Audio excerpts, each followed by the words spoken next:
I don't think Pippi knows a single analytic philosopher. I gotta be honest. I wonder if. I don't know any analytic philosophers. No, wait, not Pippi. me, it's Q-Top. I don't think Q-Top. But Q-Top definitely doesn't. Thank you for the superpower. Okay, what I was gonna say, Q-Top, since you're probably still in here before you leave, the reason I asked are you reading off Google is because the way you talk shows that you just say buzzwords. You don't speak how normal people talk, and that's how we know you don't actually know what you're talking about. You sound like you are reading off ChatGPT. You don't talk like a regular person. These concepts have not integrated into your actual vocabulary, so you sound like a robot when you talk about them. That is a problem. It's not a compliment. Yeah. I wonder. By the way, the only reason I'm here is because Danny and I usually have something scheduled from 7:30 to 9:30 on Sundays, and you guys are getting all of the fucking guests. We're having fun. Dude, and he's banned, so. This is my life for the day. I got to study later for a final, so I woke up and then just rolled over and went on Ian's live. I'm having fun. Yeah, no, it's a lot of fun. We have fun here. I like Ian's lives. I can play Baldur's Gate while still getting to occasionally dunk on people. No, it's good. I think it's a good team. I don't know. Not to toot my own horn, but I think I have good synergy with most of the big debaters. Ian, you are a big debater. Oh. Yeah, you have 2K people in here. I don't know. Streams have been getting larger as of recent. And it makes me happy, but I don't know. It makes me happy too. I talked to Parker about it. Makes him happy. Makes everyone happy. That's really cool. No, I love y'all and Parker and Dashika. I love everyone. Everyone in the space is just really cool. They're all so distinctive. Hey, I need to come back. Okay. How long are you? Is it like a down and back up or? Okay. Yeah. Yeah, you know when you made it when Q-Top comes on your live big. Yeah, he's been on my live before. He came on my live to do a feminism debate. But then his argument was just that God is real and Christianity is true. So it didn't stay as a feminism debate for very long. He came onto my live the other day to talk about flat Earth, and then when I cornered him on it, he's like, "Yeah, but how do you ground reality?" And I'm like, "Bro." Oh my god. No, that's what pisses me off. This is everyone who runs the transcendental argument for God is they always do this. They're like, "Oh, well, you caught me in mount 3 contradictions, but I mean, how do you even ground contradiction in the first place?" And it's dog. Right. Yeah. There's this guy named Divine. I don't know if you know him. You maybe do. But he was debating Justin, the deconstruction zone, a couple days ago on Resurrection, and Justin was just dunking on him. I mean, it was so entertaining, let me tell you. But then, inevitably, right, Divine just had to turn around and said, well, how do you know that what you know? How do you know that your mind is correct? All that transcendental shit. Disgusting. Bro, literally no one cares. Stop pivoting. I don't know. I mean, if you think all this stuff is truly grounded, then the fact that there's a contradiction means that there's a huge problem in your worldview. I don't know. There's really no way around it. People are just really stupid. Also, people are saying 4v1. Ian literally muted everyone except me and Q-Top, and Q-Top begged Ian to talk and Dean to talk. Yeah. So I'm not gonna lie. I 100% just came on because I like making fun of Q-Top and typing while he's talking. I did that to him on a live 3 months ago, and he raged so hard. That's a noble calling in my opinion. But yeah, let's get yeah. I've been getting so many guests who just don't fucking join, but I'll try to get someone up here. No, I don't know. We all muted up, and he was just losing to Pippi really hard. But it actually frustrates me because we didn't actually get to debate anything. Every time I would say something, he would just laugh and say I was follying. Yeah, that's gonna be the problem with most people who just don't understand the analytic tradition at all. Is that when you ask for clarification on what they mean by that, on their extremely ambiguous language, they just get really mad. Well, Q-Top, what do you mean that it's a mind that has some of the properties of a mind but isn't actually a mind? What the fuck does that mean? I don't know. Yeah, I find it really funny that he's purporting himself as an analytic philosopher, and then he says I don't know anything about analytic, and then when I point out that I just wrote papers on it, he says I don't care about that. Okay. Yeah, he's gonna piss on your papers. How does that make you feel? That hurts actually. Yeah, I bet it does. No, when you said would you run from an NB, that fucking killed me.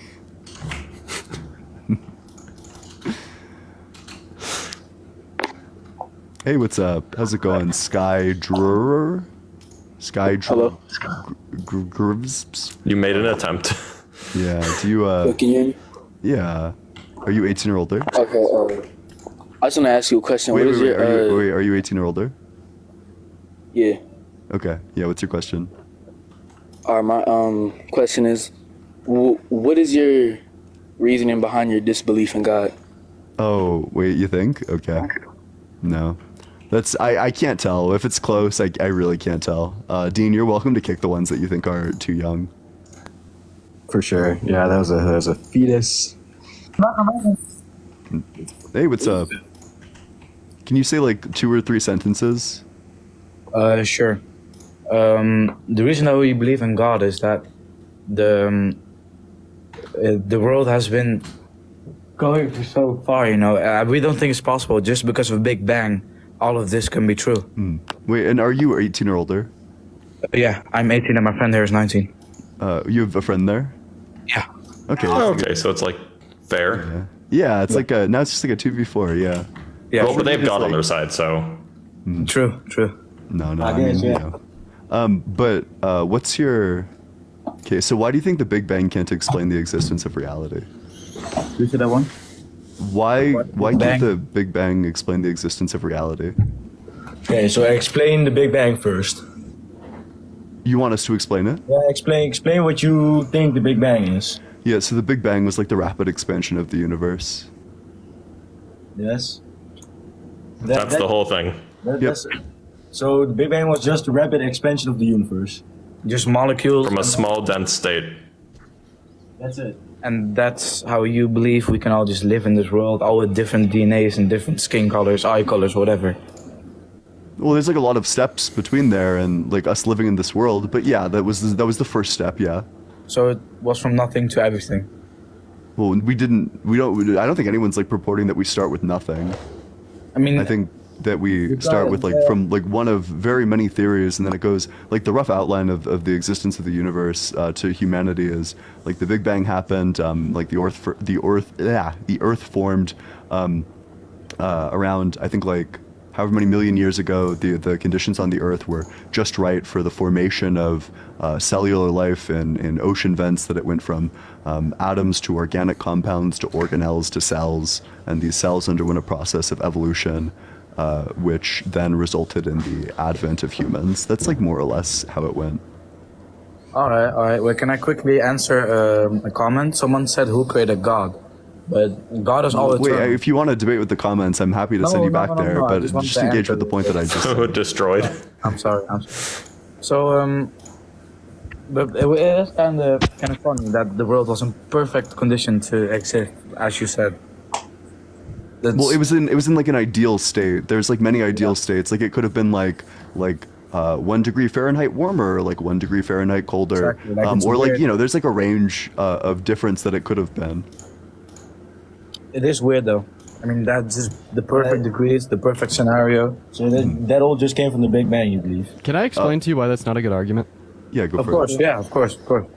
Okay, so when you're making like the fine-tuning argument, there's an issue here, because the same universal constants that allowed for life to emerge in the universe are the same universal constants that allow for black holes to emerge in the universe. So it's like, how do we differentiate between the hypothesis that the universe is finely tuned for life and the hypothesis that the universe is finely tuned for black holes? Well, under your theistic approach to solve this question, you just have to assume that there exists a God who desired a relationship with life. So therefore, the universe was finely tuned for life. But see, I could just simply make a similar presupposition under my naturalist account of the world, and it seems like my hypothesis is just as credible as yours. I could just assume that the universe has some natural disposition to allow for life to emerge the same way salt has a natural disposition to dissolve in water, right? So then, like, how do we tell whose hypothesis is correct? Because if we're just going to use some form of calculus to measure probability, well, I mean, I bet we could probably, look at the presuppositions that both of our hypotheses would entail, and mine would probably entail less than yours because I don't presuppose all the other attributes of this theistic God that has intent, is conscious, is all loving, all good, all powerful, and all knowing, and sent his son down to die for our sins. And then when we all die, we either get sent to heaven or hell to live out an eternal life, and so on. So, if anything, I think that the fine-tuning account, probably supports naturalism more than theism. And that's disregarding the fact that we don't even know if the universe is fine-tuned. True. Right. I guess it all just comes down to seeing what happens, I guess. Well, sure, but there's like no reason to believe in, like, there's nothing that naturalism can't explain, or that there's nothing that you could throw at us that we would need to explain via supernatural factors, is probably a more accurate way of saying it. That's kind of true. Yeah, so, and if that's the case, then naturalism is just like more theoretically virtuous than supernaturalism. It's just a lot simpler. It says that there's like, instead of saying that there's like supernatural stuff and natural stuff, we just say that there's natural stuff. Like, there's no reason to appeal to like imaginary friends. Yeah, I think he has a question. Yeah, I have one question for you. Yeah. Yeah, what's up? Are you afraid of what's after death? Not at all. I mean, are you afraid No? Are you afraid of like going to Hindu hell? Hindu hell. I'm not afraid. Well, Okay, I mean, I'm not afraid either. I don't know. I don't really want to exist forever. He said to Hindu hell. Yeah, I kind of do too. If you're Christian and the Hindu like belief exists, then we go to hell. That's the Wait, same but I'm way- just asking you, like you could be wrong and you could go to like Hindu hell. Like, are you afraid of like Hinduism being true and then spending Of course, eternity I in am. whatever the I think fuck he they is, believe but in? I am. Okay. I don't know. I think that's like silly. So it sounds like you are afraid of what happens after death. I mean, it's not more afraid, but it's more like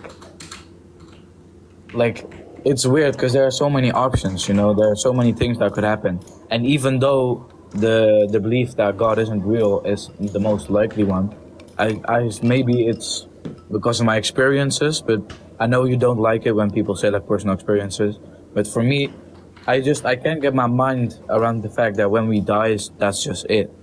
I mean, you're a Muslim, right? Why do we live then? No. It's like, I mean, it's a cross. Wait, but what religion are you? I thought he said he was Islam. No. Or was that the last guest? No, that was the last guest, I think. Okay, sorry. I thought that was you. Well, I guess I'll just go ahead and tell you what I was gonna say. Yeah. So, are you Christian? Yep. Okay, sweet. So, so there is billions of Muslims worldwide in which would like follow the religion of Islam, right? And under this religion, there also exists a heaven and a hell, right? Very similar to that of Christianity, just due to the fact that they both go off this notion of an Abrahamic God. Yeah. And all these Muslims like report very similar experiences to Christians. And like my question for you is, if these first-hand accounts of interactions with a God, this personal relationship that you get sometimes, right? Well, if these were true and accurate, well, then why are they also experienced by Muslims? That's a really good one, actually. This is what turned me away from the faith, and I'm gonna be fully transparent. I grew up Christian, Catholic, and I really want the Christian Catholic God to be real. And even sometimes still today, I get those feelings like I'm having a personal experience with a Christian God. Like, I'm not kidding. Like, that still legitimately happens to me. Like, there'll be some nights where I'm like, oh, I just feel like there's this God that wants me to turn to him, and I'm doing something super bad and wrong by hosting these lives on TikTok where I say that God isn't real. But then whenever that happens, well, I just simply think about it from this approach. Muslims experience the same shit. Hindus experience the same shit. Buddhists experience the same shit, which shows us that it is more likely that this is all a byproduct of, the human mind and our and our obsession with wanting to live forever and have some greater purpose rather than some actual creator. Yep. I just like also add to that spiritual experiences are associated with stimulation of the right temporal lobe, which is also associated with things like creativity and imagination. It like neurologically, it seems like people have spiritual experiences because they want to. That's a very interesting way to look at it, I guess. I mean, I actually have no argument against that. You maybe? Because they said like, if Christianity, if you're God, you know. Okay, but is that proven or is that an assumption? Is what proof? That like it's imagination. Is that proven or is it just? Yeah. Well, like we know what the right temporal lobe is associated with, and that's not like the smoking gun proof that like all spiritual experiences are fake. But rather it's just like a naturalistic explanation for why people have these like experiences that they feel the need to appeal to like supernatural forces for. That it's very possible that you have this experience because of stimulation at your right temporal lobe. Of course, if you actually did have the experience, then perhaps that's like you would have had that as well. Like you would see the exact same stuff like lighting up. However, it is weird that it happens to like everyone of every religion, and also that this area is associated with like literally so many other things as well, specifically related to like creativity and imagination. Yeah, I have had a lot of arguments about belief, but this one has actually never had something like this. Yeah, it's something to think about. Yeah, that's actually something. I mean, at the end of the day, I know it's lame, but this is like the one thought that pulled me out of religion. I get it's that. nothing special. It's nothing intellectual. It's very simple. All right, well, you got something to say? Well, not really. Well, again, that's it. Yeah. Hey, well, I really appreciate it. Yeah, it's like, you know, you don't have to give up your faith like right now immediately for all these people, but it's like something to think about, you know? I won't be doing that. But No, I won't. I will think about what you said. Yeah, I will think about. I will what you think said, about man. that. Yo, W guests. These I love it when guests No, like follow yeah. logical progression rather than just like fucking talking over people and like not listening to arguments. Also, talk about it amongst yourselves. Like, talk to each other about it. Yeah. Try to reason it out. Yeah, exactly. Yep, it's like good to try to come to like a That's how synthesis. good discussion works, right? All right, well, have a nice day, guys. and- Yeah, you as well. Yeah, y'all are great. See you later. Bye. Hey, make sure you're double tapping on that screen. You should also follow everyone on the panel as well. This, of course, isn't Pippi's main account. Pippi's main account is Prof Pippi. But everyone makes great content. You should definitely follow them. And with that, we will go to the next guest. Pippi's funny as hell. Let me He tell you really that. is. Pippi is funny as fuck. Color glazing. No, you're so funny. You're so funny, Pippi. Get glazed, bro. Yeah, and in one of your like newer videos that was about like when you were doing like Fortnite clips and you started with like, oh, I am a feminist, watch me cook, like that trend, and then fucking Judith Butler pops up out of nowhere. I was losing it. Yep. So you funny. understand that one. Nah, people. I mean, you're like the feminist literature guy, but I think most people don't know that you actually like read lots of feminist literature. It's like double ironic. It's like a double misdirect.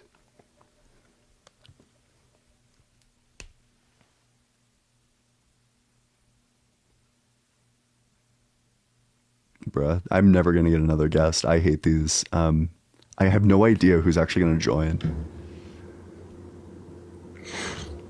Obama.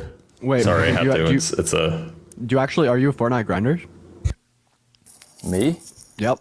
Oh yeah, I love Fortnite. Bro, we gotta run it up. Fucking Zoomers. I'm ex-comp. I'm ex-comp. Back in the day. Oh, same. Yo, crazy. I'll message you on my main. Word. We hop on there with us, Ian. Yeah, I definitely will. No, we could do we could live stream it, or we could like not live stream it. I don't know, it's up to y'all. I'm also like I'm genuine dog shit at Fortnite, so you gotta be prepared for that.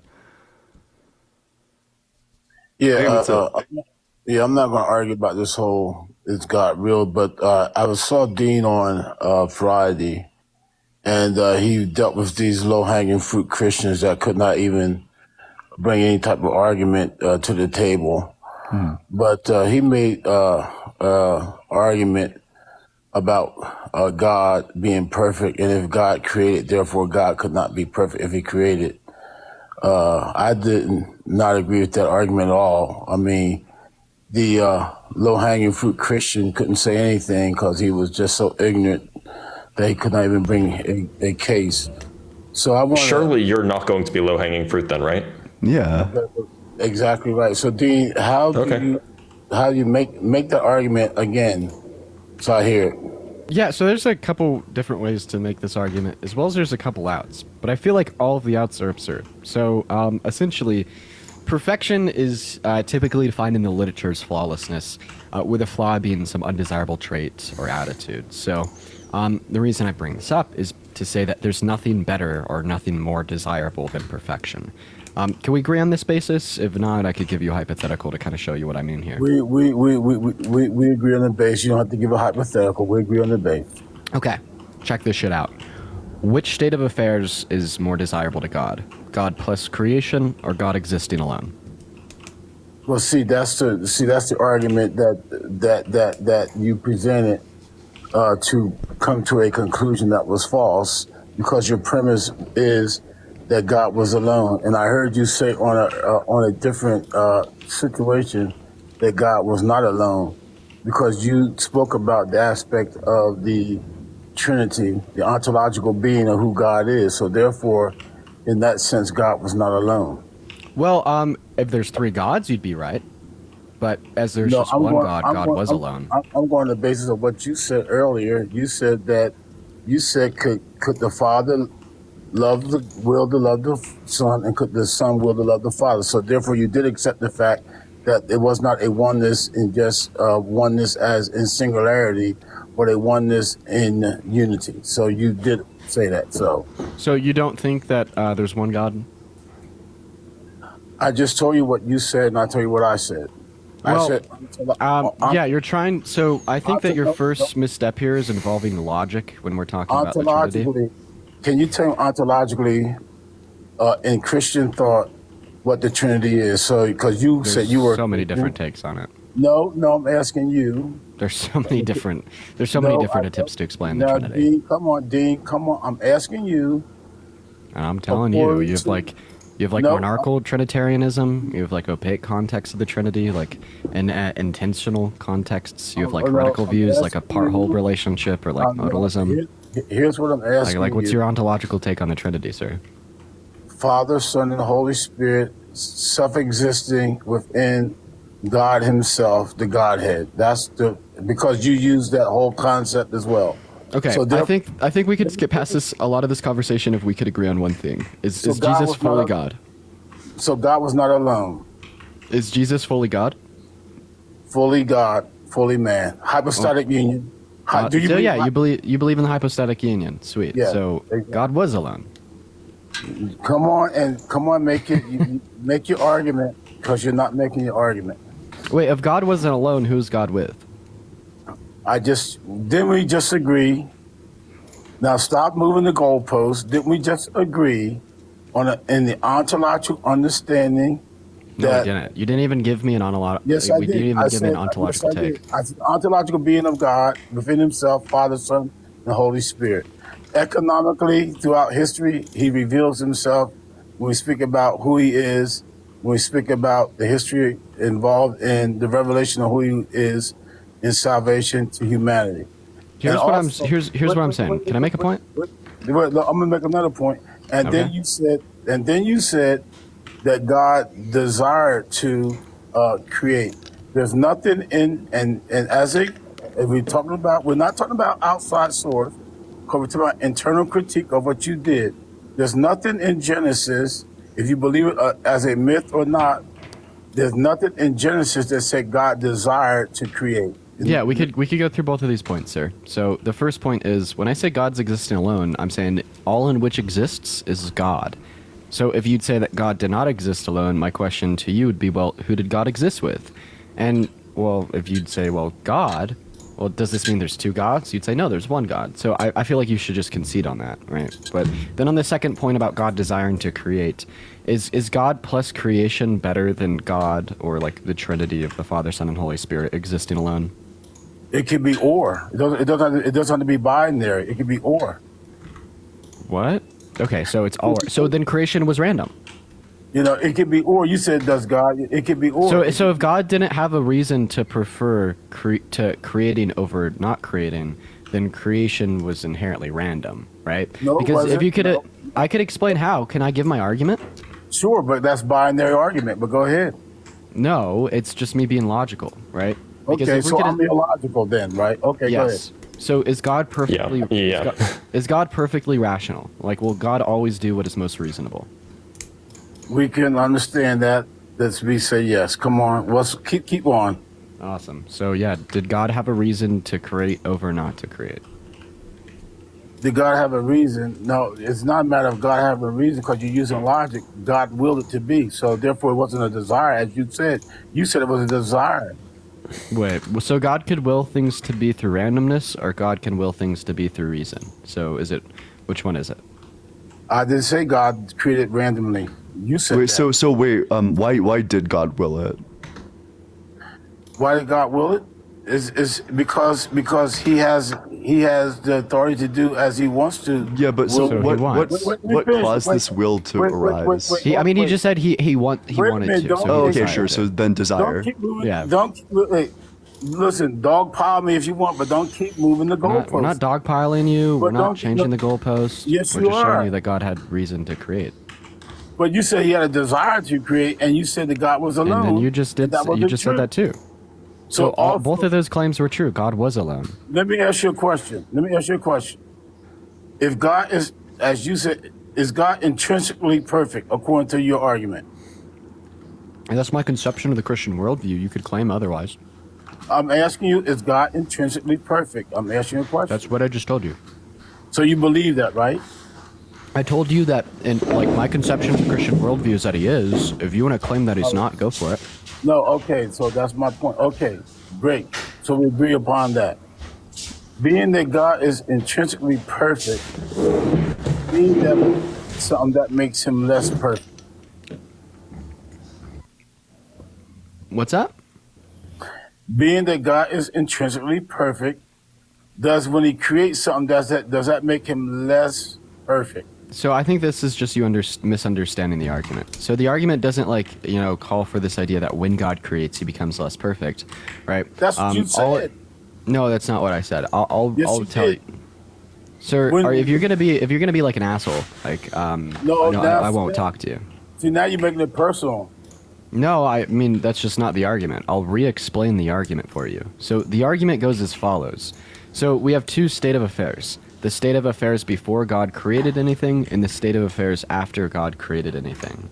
So if you'd say that the state of affairs before God created anything were perfect because, well, God is perfect, well, then you'd say that there's nothing more desirable or better than those state of affairs. So, there's a couple things that we could say here. You could say that the state of affairs after creation were also perfect, but then creation would be random, because if God possessed any reason or motivation to prefer the state of affairs after creation over the state of affairs before creation, well, then the state of affairs before creation would be imperfect. If you'd say that the state of affairs after creation were imperfect, well, then God couldn't have created, because you'd essentially be saying that God desired to do something that he didn't desire to do, because perfection is more desirable than imperfection in all circumstances.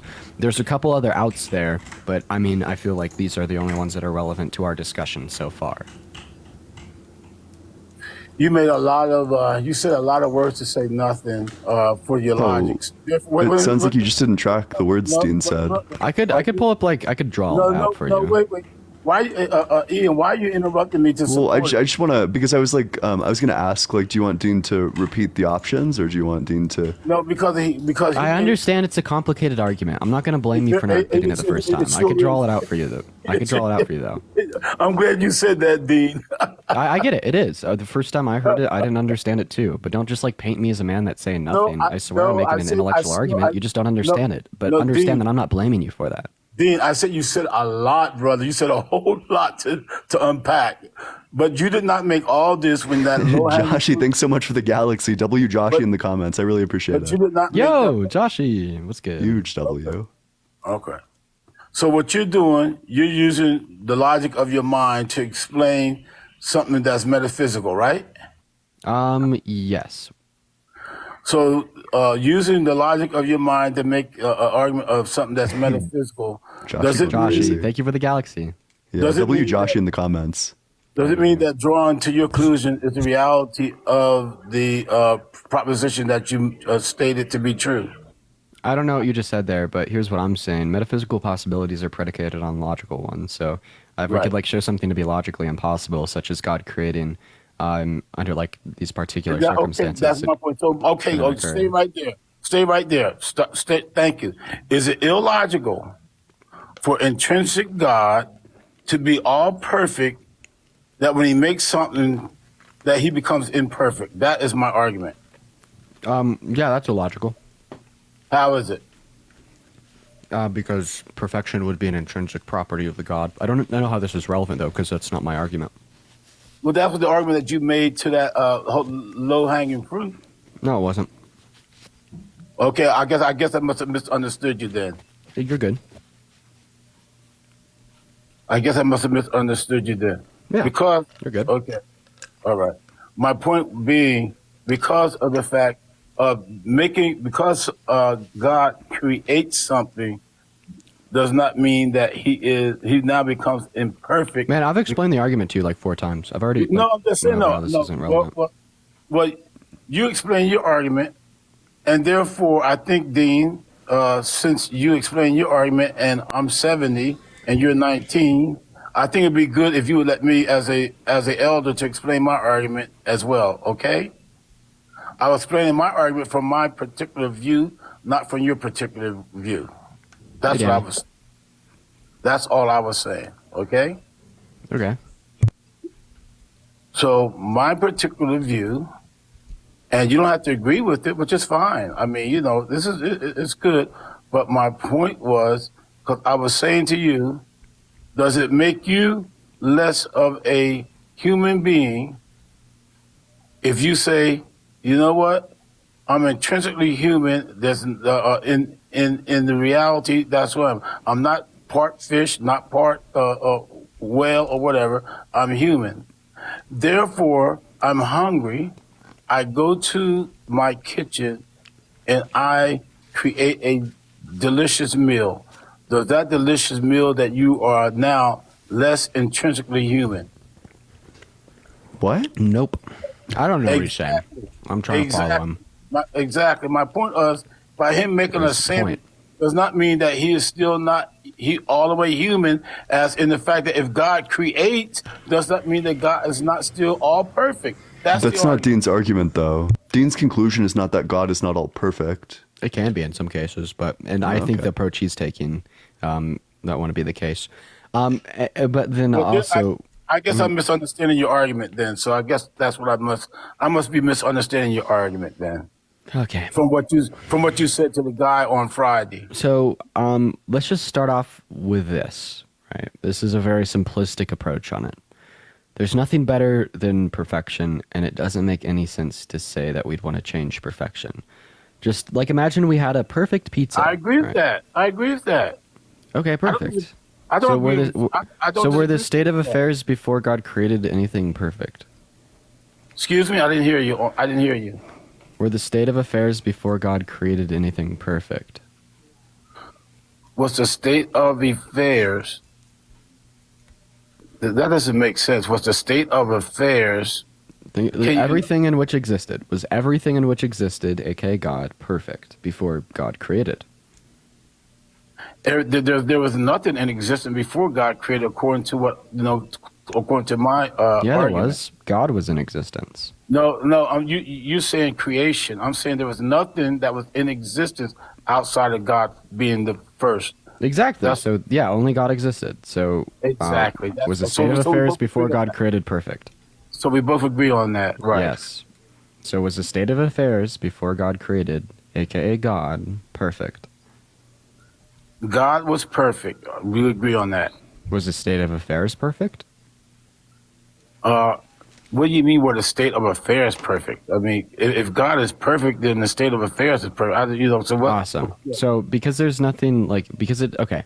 So we just agreed that it doesn't make any sense to say that we'd want to change perfection, but now you're saying that the state of affairs before God created was perfection. So it wouldn't make any sense to say that we'd want to change the state of affairs before God created. Therefore, it'd make the most sense to say that God would want to exist alone, as those were perfect state of affairs. No. See now that you drew that conclusion from a logical point of the thing. The state of affairs is perfect, but then you're dismissing, as we saying, that God has the choice in the state of affairs to create. So was creation more desirable to God than existing alone? See, it's neither A or B. So it's not more desirable, but it's not less desirable. So it means that what that means is that God had no reason to create. You're not letting me finish. You're not letting me finish. You're saying what's the state of desire more? The fact of the matter that it doesn't matter whether you feel it was desirable more or less desirable. The fact of the matter is that he had within himself the power to do it. Well, the reason that the desirability of creation does matter here is because we're basically going to be quantifying on if that state of affairs is perfect or imperfect, right? Because that's where like the argument is going here. So is God plus creation perfect? When God created, was everything perfect? When God created, he said it was good. So was it perfect? He said it was good. Okay, it's nice. Not the question I asked you. Was it perfect? Well, no, you asked me. Now, see, once again, we're going according to what I'm saying, and you can No, argue. we're going according to the question that I asked you, man. Yeah, but no, and I said to you, he said it was good. Wait, so, okay, with like love and respect in my heart, it's a yes or no question. Either yes, it was perfect, or no, it was not perfect. These are the only two answers. I'm going to say what Dean said. I'm going to give him his argument to say it was perfect, but I'm going to give it what it says, that it says, and God said everything I created, it was good. So I'm just confused. Is good perfect? Is good perfect? Mm-hmm. Are you perfect? I can do a good thing, but doesn't make me perfect. What? All right, Sydney. So I have a question. If God had the ability, if God had like the potential to like do bad things, would God still be perfect? God has the potential to do God within who he is cannot do bad things. Yeah, if he had the potential to, would he No, still that's be not perfect? no wait. You cannot say if he had the potential when the potential is not within his character or nature. So therefore he could not do it. So evil isn't within his character or nature, but we could say if God was evil, he wouldn't be all good, right? We're just like, I'm trying to like convey a concept to you here. So I understand that the potential to do bad things isn't in God's nature, but if it was in God's nature, would God's nature still be perfection? Well, you give me a hypothetical that you give me a hypothetical based on logic that you know itself is not logical because of the fact that God cannot within his nature. Well, don't worry, man. I'm not going to turn around and apply this to your God. We're just getting a concept here. Dean, I appreciate you, man. Hey, if God was evil, would God still be all good? No, of course not. Okay, so awesome. Thank you for engaging in a hypothetical about your God that was like diametrically opposed to his nature. Good job. Now do it again. If God had the potentiality to do bad things, would he still be perfect? I think we just answered the question, Dean. No, you didn't. I said no. I mean, you could just say no. No, I just said, hey, Dr. Yeah. Bliss, So thank you for being on this Eating is Your Chicken as well. so I said this is why I think God plus creation is imperfect, because God created humans with the potential to sin. So like, how do you feel about this argument? Like, would you agree that God plus creation is imperfect? Now you didn't change the argument. No. Yes, you did. What did I change about it? We're You following changed like the a argument logical from- progression of steps here. No, because I'm going to tell you, you changed the argument from God creation, and then about God creating, and then now you're saying because the creation that He created did something against His nature, therefore God was now is imperfect in the fact We're that not he even was- talking about God, bro. We're talking about God plus creation, the state of affairs, everything in which exists. Is it all perfect, or is some of it imperfect? As soon as he creates, I'd say some of it is imperfect because he created humans with the potential to sin. Then you're changing your argument over and over. I'm not, bro. Well, you keep giving these progressions of logic to fit what you're trying to come to your Yes, I do. logical conclusion. Yeah, that's how we debate, bro. That's how we do it. Yeah, that's not changing an argument. That's just like progressing with the argument. Ian, thank you for helping me out with that. I appreciate that. Yeah. So Gotcha. go ahead, D.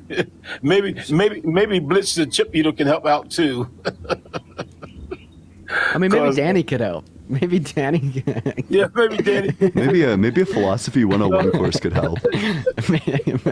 Maybe Danny. It's almost like Danny's literally teaching a philosophy 101 course in like a few weeks. I think the stars have aligned. You know what I do think is perfect? You know what? Danny talking to Sydney. You know what? You guys can mock me and whatever, but I am not one that says that I have studied all philosophical debates about logic and all that and the different types of ways you can argue a statement. You guys can go ahead and mock and do all that. No, wait, that's totally fine. But to be clear, your argument, like your complaint just now was literally that Dean is making arguments.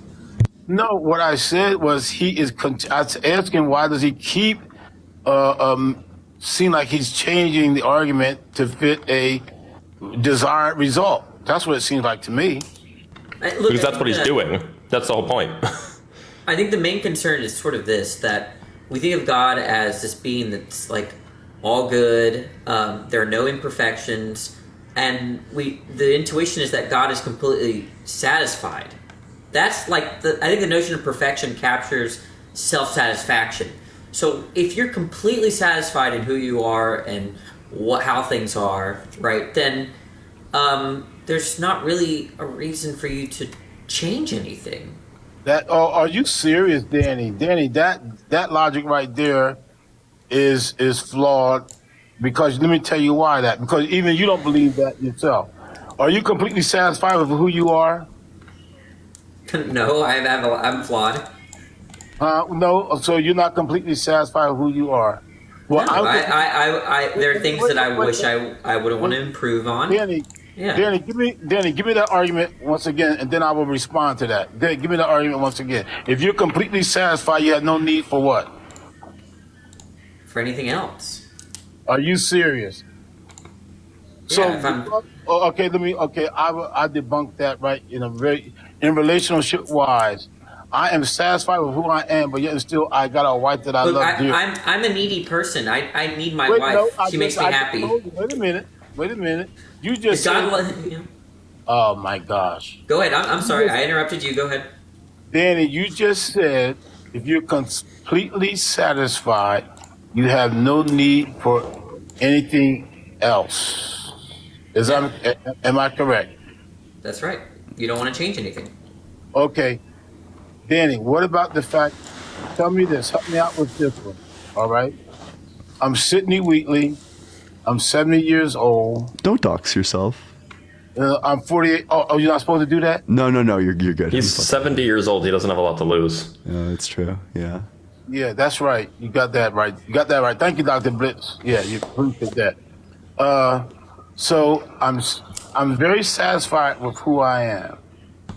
But you're saying because I'm so satisfied in who I am, then I have no desire for anything else. Yeah, why are you married? Because of the fact that I have desired to be with my wife until we part, until God take either one of us.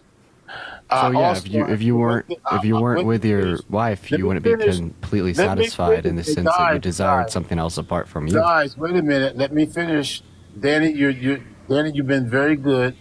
But if you're going to interrupt me, I will wait to let you finish. So go ahead. Oh, I didn't interrupt you. I'm sorry, that was Dean. I'm so Yeah. good, Dean. I'm sorry, Dean. What did you say, Dean? I don't know. I guess that there's like something that I'm. So I think the problem is going to be that we're not perfect. We still experience desire because there's still like. There are things about ourselves that we want changed or about life that we want changed. Desire is a lack, right? Shit, like, I just thought of something. Yeah, what's up? Go for it. People in heaven. Do you think when you go to heaven, Sydney, that you'll like desire anything outside of heaven? Well, you might be very surprised with my answer, Dean. I don't believe that I'm going to live in heaven according to my belief system. Now that is now. You going to hell, Sydney? Blitz, hey Doc, let me explain my situation. Please do. Okay, now I'm not saying that any of you all have to believe what I believe, and that's fine.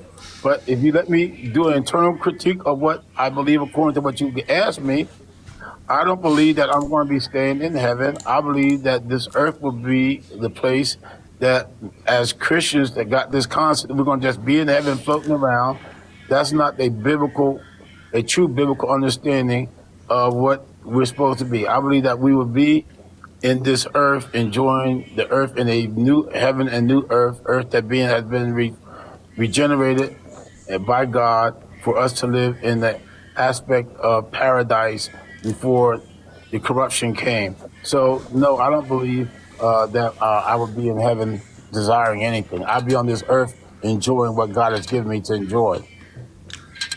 But do you think God is like us insofar, like, we can find ourselves in our house, we're content with our personality, we're content with our looks, we're content with the material possessions, but then we feel alone.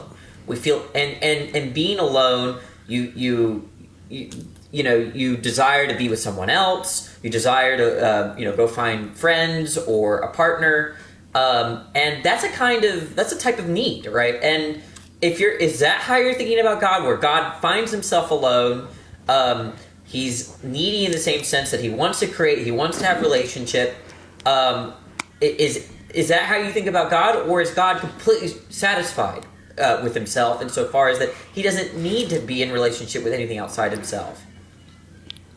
Danny, that's a good question. I'm glad you asked it in that way. So let's unpack it, right?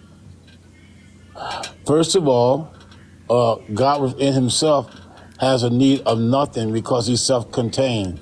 He's self-contained within himself. He's a great I am. And because of who he is and his self-containment of who he is, he has the ability to create without feeling the fact that he has a lack of anything, but he creates, watch this, he creates to give us the opportunity to have a relationship with him and to enjoy that relationship with him. So therefore, that means that he is not lacking in anything, but he gives us the opportunity out of creation to thank him for the fact that we do have this opportunity. Not the chip. Yeah, are you saying, okay, so then this is what happens. Let's say God has these reasons to create. Well, given those reasons, he can't do differently, right? That's another thing, right? So there's like, Dean was talking about several ways out. What do you mean? Okay, hold up. Back up. What do you mean? Say that again. You said what? That God can't do differently. What do you mean God can't do differently? You're presenting reasons. You're presenting reasons for why God creates. Okay, because he wants to give us a chance to have a relationship with him. Let's say that's his reason. Okay. Well, let me say this. See, here's where we could disagree on. These are my reasons, and then you could give reasons for what you think he does or doesn't do. But watch this. Now we're talking about we're not talking about the fact that whether or not you believe, because that's not even the issue. If you're an atheist, whether you believe, but we're talking about the fact of possibility of who God is. So therefore, we can only subjectively, kind of logically think what we think God would be wanting to do or not do. So therefore, the mind of God is autonomous from the mind of us. So therefore, we can only subjectively think what God would. I feel like my point is being missed. The point is this. This is how I see it. I'm sorry, maybe I didn't miss it, Danny. I'm sorry. I'm just saying this, that if God exists alone and he has reasons to create, he can't do differently given those reasons. Because he's always going to do what's most reasonable. So you're committed to saying, under your view, if God has reasons to create us, he can't choose not to create. It's impossible given those reasons. Right. And so you can't, now, depending on how you think about free will, God doesn't have, he's sort of like forced to create if there's not this leeway condition where he could have done differently than what he did given those reasons. I'm gonna go ahead and drop out here, Ian. I appreciate you for letting me up, and Boytz, Pippi, and Danny. I hope that y'all have a good rest of y'all's day. Yeah, of course. Yeah, thanks so much for coming by. Bye, buddy. Yeah. Thanks a lot, Dean, for the conversation. Bye, Dean. Of course. See you, Sydney. And thank you, Danny, for the conversation as well. Do you think? That was just my input. Do you think what Dr. Blitz is doing to that chip is allowed in heaven? Yeah. Hey, Ian, I hope not. Look, the chip consents. Hey, Ian, I hope not, because it takes him a half hour just to eat one. Oh, thank God. Wait, how do I become a Christian? Yo, it's time to repent. Hey, if he became a Christian, he would teach me a lot of forbearance and patience and long suffering. This is all y'all's hell. We're in the bad place. Hey guys, thank you so much. I appreciate it. Bye, Sydney. Yeah, all right, Thank you, bye-bye. I man. appreciate you coming on up here. Yeah, thank you. Yeah.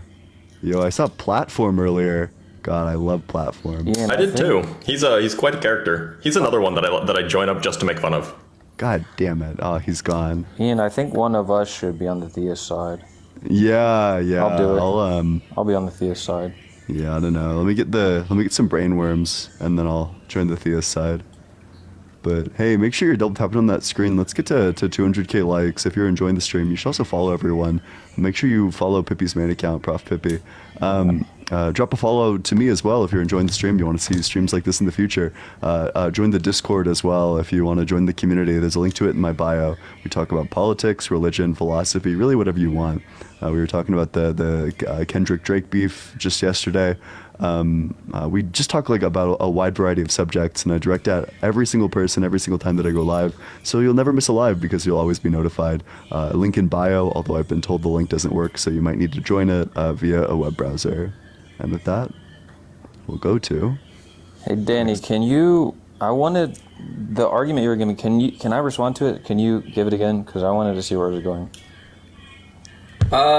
So the point is that why does God create rather than not create? If there are reasons for why he does one thing rather than another, then given that God is perfectly rational, he's only going to do what he has most reason to do, which is create. And given those reasons, it's going to make it impossible to do differently than what he did. Yeah, so can't a theist just say, well, the way we're conceiving of perfect and reasonable, it is just defined by what God does and what God wants to do. So the objection you're drawing, they don't even have to deal with it. They can just say you're injecting your idea of perfect and reasonable, but God's not affected by this. I'm not so sure what sort of premise that would be rejected. The idea that what you're saying is a problem for God because is it a problem for God because their conception of God now seems incoherent? Is that what you're saying? No, it's just that if you think that God could have done differently than what he did, but then given at the same time he has reasons for why he did one thing over another, he can't do that other act. He can't perform that other action given those reasons. And those reasons why is can that be a cashed problem out. for them? Well, a lot of people hold to divine freedom, meaning that when God does something, he could have done differently than what he did. Okay, yeah, I guess what I'm saying is the reason that's not a problem for him is he has divine freedom because freedom is defined as, we want God to be able to do what God wants to do. And God is, the idea you're painting is God is confined to acting in this specific way, and he can't do differently. But that specific way is just God's way of acting. So I'm not so sure. What are you saying? What sort of we have to reject a premise for the argument not to work because I think. So maybe we could go to the syllogism form of it, and then Pippi, you can say if you have an issue with the premise. Okay, yeah. Okay, so God is perfectly rational. He's always going to do what is most reasonable to do, and reason can be cashed out in terms of his desires, his intentions, or some external sense of reason. Doesn't matter how you're cashing out reason here.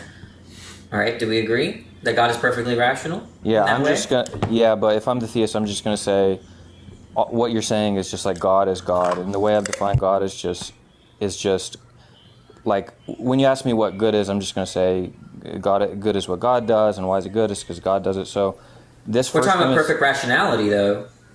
Yeah, but I'm just gonna.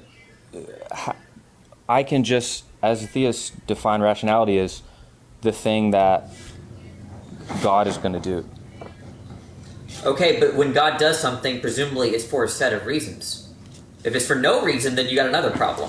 Sure, but we could just say that there is a certain state of affairs, and God is going to act on the most reasonable way of acting given those state of affairs, and that reasonable way is simply the way God finds himself acting. Okay, well, do you reject that premise, or would they reject that premise?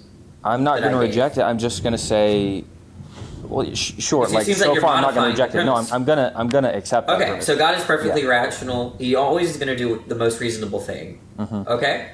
Yeah. The second thing is that God has reasons to create rather than not create.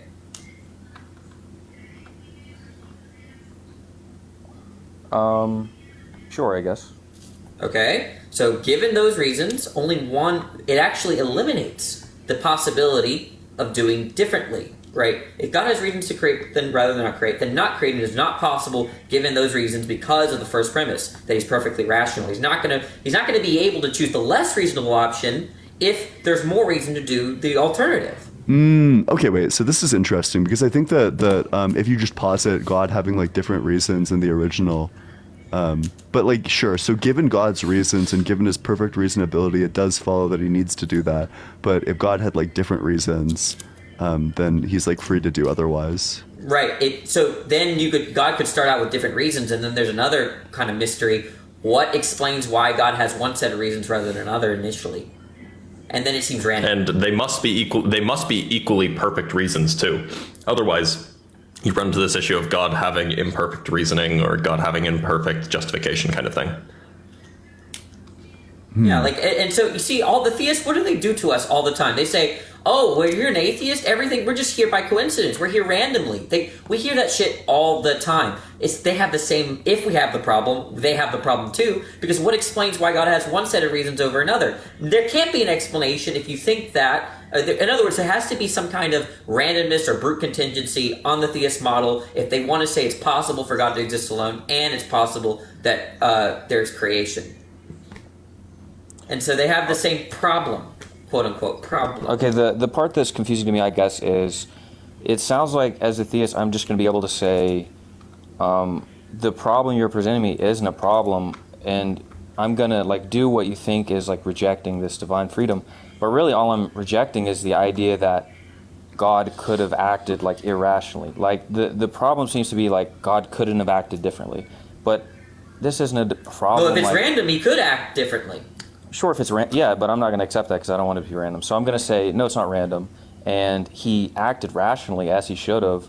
But I don't see how this is a problem for me because my idea, and obviously I'm not a theist, so I don't know what their idea of like divine freedom is, but I wouldn't conceive of divine freedom as like God could have acted in an irrational way. Like that's not what divine freedom can be characterized multiple ways. One way is there's a leeway condition that when God does something, he could have done differently. Yeah, but I guess, but that differently would have been irrational in this case. And That's I don't part want of my the God problem. acting irrationally. I just don't see why. It's hard to understand how you could have a leeway condition if you start with a certain set of reasons that God has initially, right? How can there be a leeway condition? I guess I just don't see the problem because I'm defining God as like, he's always going to act rationally and whatever conception of rationality you want to give him, but the problem is really presenting we me agree, though. We agree on this, right? That if given God's reasons, those initial reason that he has, there cannot be a leeway condition. Sure, but couldn't I just accept that? Yeah, but then he's not free. Many theists understand free will. Yeah, but many theists adopt a libertarian sense of free will where there's a leeway condition. So there are people that think that you can be free and not have a leeway condition, but then what that does is that suddenly we can do things, right, freely without being able to do otherwise, and so God could make it to where our natures or the certain set of circumstances, we do a certain thing, and we could have not done the evil thing, but that doesn't take away from the fact that we freely did it.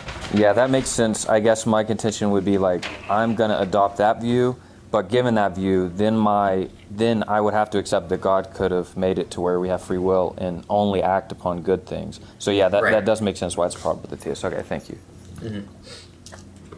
Okay, yeah, let's bring up another guest. The live, y'all. Yeah, make sure. But before we move, sorry. I just want to say, really, really fast. Arguments are only a problem for people that accept the premises. So you can always do what you're kind of like. What premise? It's only going to be a problem if you accept the premises. There are theists that won't accept one of those premises. They'll give up on something, and that's fine, right? Go. Sorry, I interrupted. Yeah, I think the Giga Chad response is that no, God doesn't have free will. Yeah. But then God's a book. Yeah. Yep. I don't know. I really think that there's no way around that. No, I'm like very convinced, and maybe I just don't, because I feel like all descriptions of like God existing outside of time are kind of nonsense. I mean, like the Bible doesn't like say that explicitly. Like no holy book is like, yeah, he exists outside of time. And then like all the descriptions of what it means to exist outside of time are like kind of nonsense to me. Yeah, I'm right there with you. All right, it's time to go back to the finding a guest grind. Maybe I'll just bring them up in sets and see who the first one to join is. And what's the worst case? The worst case scenario is that now it's 3v3 or 4v3, whatever. They have God on their side, so it's 4v4. Yeah, exactly. I don't know. I mean, But you know what everything's typically possible. happens? You know what always happens when you bring multiple Christians is that they tend to turn on each other. Yeah, Which is yeah. extra funny. No, I don't know. Despite the fact that they've been like, can you imagine studying something every day of your or like once a week for your life, till the age of like however old these people are, and they still have no fucking idea what they're taught. Like they're still like deeply confused about all of it.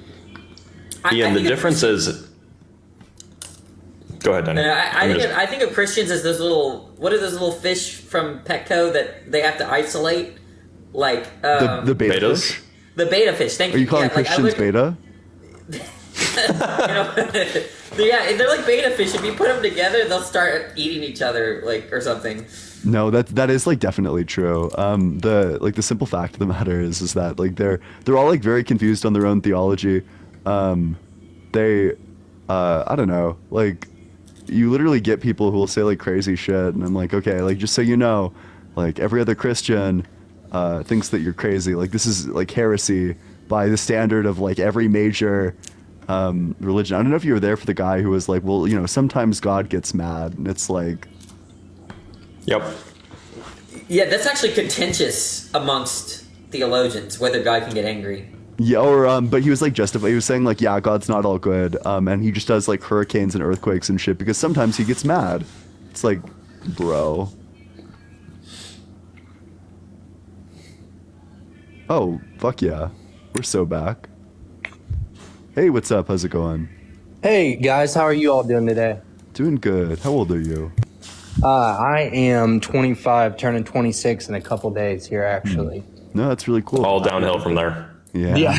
Yeah. It's all Yeah, over. that's what I hear. But yeah, so you know, first of all, I just want to say I'm just going to get on here and have a civil conversation with you guys. I totally believe that that's part of the problem with a lot of so-called Christians, especially nowadays, is that nobody can have a civil conversation, and I think that is really important to kind of do with this topic, especially. So I want to kind of focus on a couple of different topics. First of all, I really want to talk about the idea of, you guys were talking about earlier, if a perfect God, could create an imperfect world. Well, basically, why is that the case? And my thought process on this is the idea of free will. And I think that's really important to kind of think about, because I feel like we can all agree that we all have choices, and the choices that we make in our lives from day to day can severely impact us one way or another. And so I don't believe that, and like I said, I'm here for, just a friendly civil discussion, but I don't believe that God was imperfect. I do believe that what happened in Genesis in the Garden of Eden basically kind of started the narrative of having an imperfect world, of bringing immorality into the world. And, Ian, I know that one of the other big topics has been about natural disasters and different things of that nature. And I do have to kind of bring into that point that I believe that God and science can kind of exist on the same playing field, because science is basically the explaining of things and the study of how the natural world works, right? So I have to think in my thought process and in my belief system that, immorality could lead to things like natural disasters. Wait, what? How? In what way? Well, I would say so because, the idea of sin is centered around, things that are bad, that are immoral. That a lot of people, like I said, would gear towards, the opposite side, towards the devil, towards hell. Yeah, sure. So the question is, like, to be more precise, like, why does sinning necessitate natural disasters? So like volcanoes. Yeah. Yeah. So I would say, like I said, we had a perfect God, to put it simply. But once imperfection was introduced to the world, I really feel like, and this is just me being respectful about it, like I said, I really feel like there is no argument to kind of deface the idea that natural disasters could not result from imperfection, could not result from immorality. Yeah, so you said that you believe in science. So do you accept things like the theory of evolution and the fact that the Earth is like 4.5 billion years old? Do you accept all those things? So that's a really good question. So what I will say about this is I do in certain standpoints, right? So I believe that, it's obvious to look outside and see as human beings and in nature that things are evolving and changing every single day. Where it kind of crosses the line for me, and I grew up in church as well, like Dean was talking about and things, and I've gone through a lot of different things in my life that I haven't always been a super believer in things, but I will say the way that at the time where evolution kind of gets hazy for me is when we do talk about creationism, right? The idea of the Big Bang Theory, how we started out with a singular atom or a molecule, because Don't do it. in reality, if you actually look at the actual science behind it, that atom would have became a vacuum that would have sucked itself up, basically presenting us with nothing. All right, Blitz, it's all you. My argument with that point, and like I said, civil discussion, but my argument with that point is how can we create something from nothing? The Big Bang doesn't speak on the matter of where the universe came from, just that the universe was small 13.8 billion years ago and very warm. I don't know where you got the idea that it would collapse back in on itself, or that it was molecules or something. It wasn't either of those. It was just small, about the size of a person, 13.8 billion years ago. Absolutely, I got you. So if we really go and we look at the science on it, the Big Bang basically, to people that believe in it, started out as what we would call now a black hole. So if that No, not at all. Not at all. If a black hole could suck itself into a vacuum and become nothing, then But it didn't start out as a black hole. Okay, then explain to me. Like I said, I'm here to listen. I'm here to be informed as well. Explain to me exactly what you feel it started out as.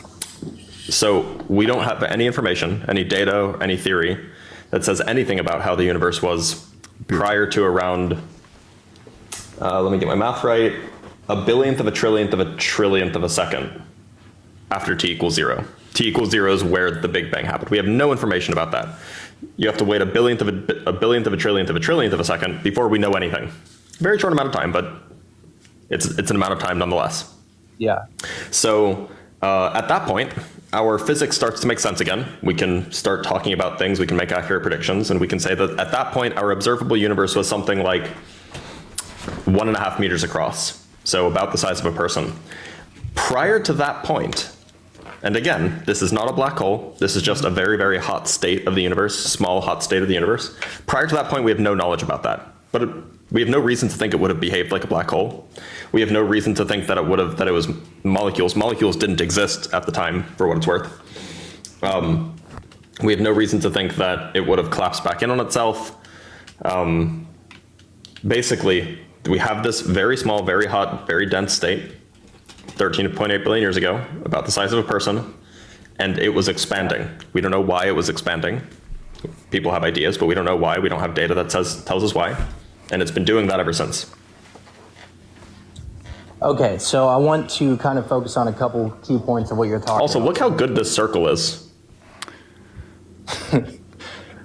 I've spent a good while making this a good circle. Anyway. Yeah, and everyone complained about the chip. Shame on all of you. Shame on you. I actually like the chip. I thought it was funny, but but I want to focus on a couple key points of what you're talking about. So, in regards to evolution, kind of the Big Bang Theory, there's a lot of things that we can't explain, right? on the opposite end of that spectrum, due to with creationism, there's a lot of things that we can't explain, right? Let me ask you a question that I would pose to you, and this is going to Dr. Blitz.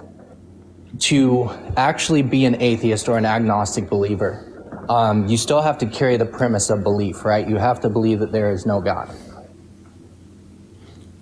I mean, in the same way that I believe that there's no leprechauns. Okay. But to be a Christian... Agnostics, though, withhold position, though. So, okay. But to be a theorist, do you have to believe that there is a God? Do you mean theist? Yes, to be a theist, excuse me, sorry. To be a theist, you have to believe that there is a God. Generally, that's what theist means. Okay. So if that's the case, then don't we both fall under the structure of a belief system? And if everybody has beliefs. Everybody has beliefs about things. It's just whether those beliefs are well-founded or not. And it's hard for... Go ahead, Danny. No, go ahead, Ian. No, I don't know. I was just going to say, like, this is like saying, well, you believe that the sky is blue, which is like kind of similar sort of as me believing that like the sky is red. I mean, both of them are beliefs. Okay, yeah, I see your point, Ian. That is definitely a good conversation. But let me ask you a question in regards to if we're talking. Well, I wanted to comment on one other thing. It's hard for me to think of agnosticism or atheism as a belief system, right? Like a lot of people think that, if you're an atheist, you've got to believe in this about morals, this about nature, this about evolution. I don't really see it as a belief system. Yeah. So I would definitely say to your point. Now, I have always hated, and this is like when I was growing up in church, when I was out of church, and so on, the idea of religion, because really religion falls around anything. Like I could be religious about having dinner at the same time every night. When it gets to beliefs, that's equivocating, though, right? That's like equivocating on the word religion. No, I don't think so, because in reality, I mean, religion follows the idea of worship, right? Or the idea of, Yes, and when you have dinner at the same time every night, you're not worshiping anything. Yeah, this is kind of like a metaphorical usage. Like we're using the term religion in completely different senses in these two things. Well, I think, and this is just, like I said, in my beliefs and my thoughts, I think the problem occurs when people are tying religion to Christianity, because they can be two completely different things. That's fine. I would reject, I don't know, any religion that posits like supernatural entities. I would just like blanket reject all of them. Gotcha. Christianity is a religion, though. So... No, it's about a relationship, Blitz. Hello. Shut up, Danny. So I would say this, and the reason why I come to this conclusion in regards to the evidence, at least for my own beliefs, like I said, is that, I am out of the church. I don't go to church anymore. And that's really based around the idea that, so-called Christians are, not living the way that they should, or not loving the way that they should to people. But my thought processes on it is, like Danny just said, I know, jokingly a minute ago, but it is a personal relationship. That's how I see it. It's not, Okay, but you're still worshiping. You still have certain practices. It's a religion. It's what a religion is. So I can understand your standpoint on it, but like I said, it goes to pose the idea, like I said, back again, that you can really be religious about anything, right? No. Well, this is just going to be like a language dispute. Like, it depends what you mean by the word religion. Using your definition, which is something to do with worship, you, by definition, because you worship God and Jesus, by your own definition, you have a religion, and eating dinner at the same time every night is not a religion. Gotcha. So let's go ahead, because I think what Ian said is right about it being a language dispute. Let's switch the subject a little bit. Well, wait, so when I say something's a language dispute, I just mean that we need to get clear on definitions, that it could be that we mean the exact same thing, but that we've just defined like key terms in different ways. Okay, yeah. No, I got you. Yeah, so basically, like I was saying, I don't feel like I have to go to a church with a steeple to worship or, love God. I have to have a relationship myself. And that's, like I said, the whole reason I got out of the church, because, you know, as we all know, and I feel like you guys can agree on this, a lot of churches nowadays are just businesses. You know, they're running like you know, profitable businesses. I think so much for the money gun. Yeah, definitely. Sure. Wait, but you have, so I guess, like, do you have an argument for why your God exists? Well, so another thing that I wanted to kind of come back around to is the certain things that we, you know, see happen every day on a naturalistic standpoint that we can't explain. Now, Such as? So, for example, something that I've always found very interesting and, you know, just kind of unexplainable is birds. So if we look at birds, for example, why do they fly south for the winter? Why do they always fly in a V formation? If there is aerodynamics, like weather, like changing, like the way that seasons work. But if you really break it down, Ian, there's nothing that could truly explain the patternism of why these things happen the way that they do without having a creation standpoint behind it. Because really, if we look at it from that aspect, and I will refer this question back to Dr. Blitz for a second. If we look at it from that aspect, then that atom that first kind of, you know, came into existence, as we were talking about for the Big Bang Theory, then who created that, or where did that come from? There's no sign of creation there, because it had to come from somewhere, right? I mean, it can't just, you know what I mean? Like, sorry, I'm muted. We have no data about what came prior. We have no data about what came prior. We don't even know if it had a beginning. It may have always existed in one form or another. We have no data about this. We have no evidence. We have no theory. Nothing. This is like one of the biggest problems in cosmology right now, is trying to figure out what was the case before this 10 to the minus 33 seconds after t equals 0. Trying to figure that out is a huge open problem, and anybody who claims to know anything about it, completely lying to you. Yeah. So including priests. Mm-hmm. The priests don't know shit either. Yeah. So I can agree on that notion. But then how do we really go? And like I said, this goes back to the concept of belief for both of us. How can we really know on your side, and like I said, just civil discussion, that the Big Bang Theory happened if there's no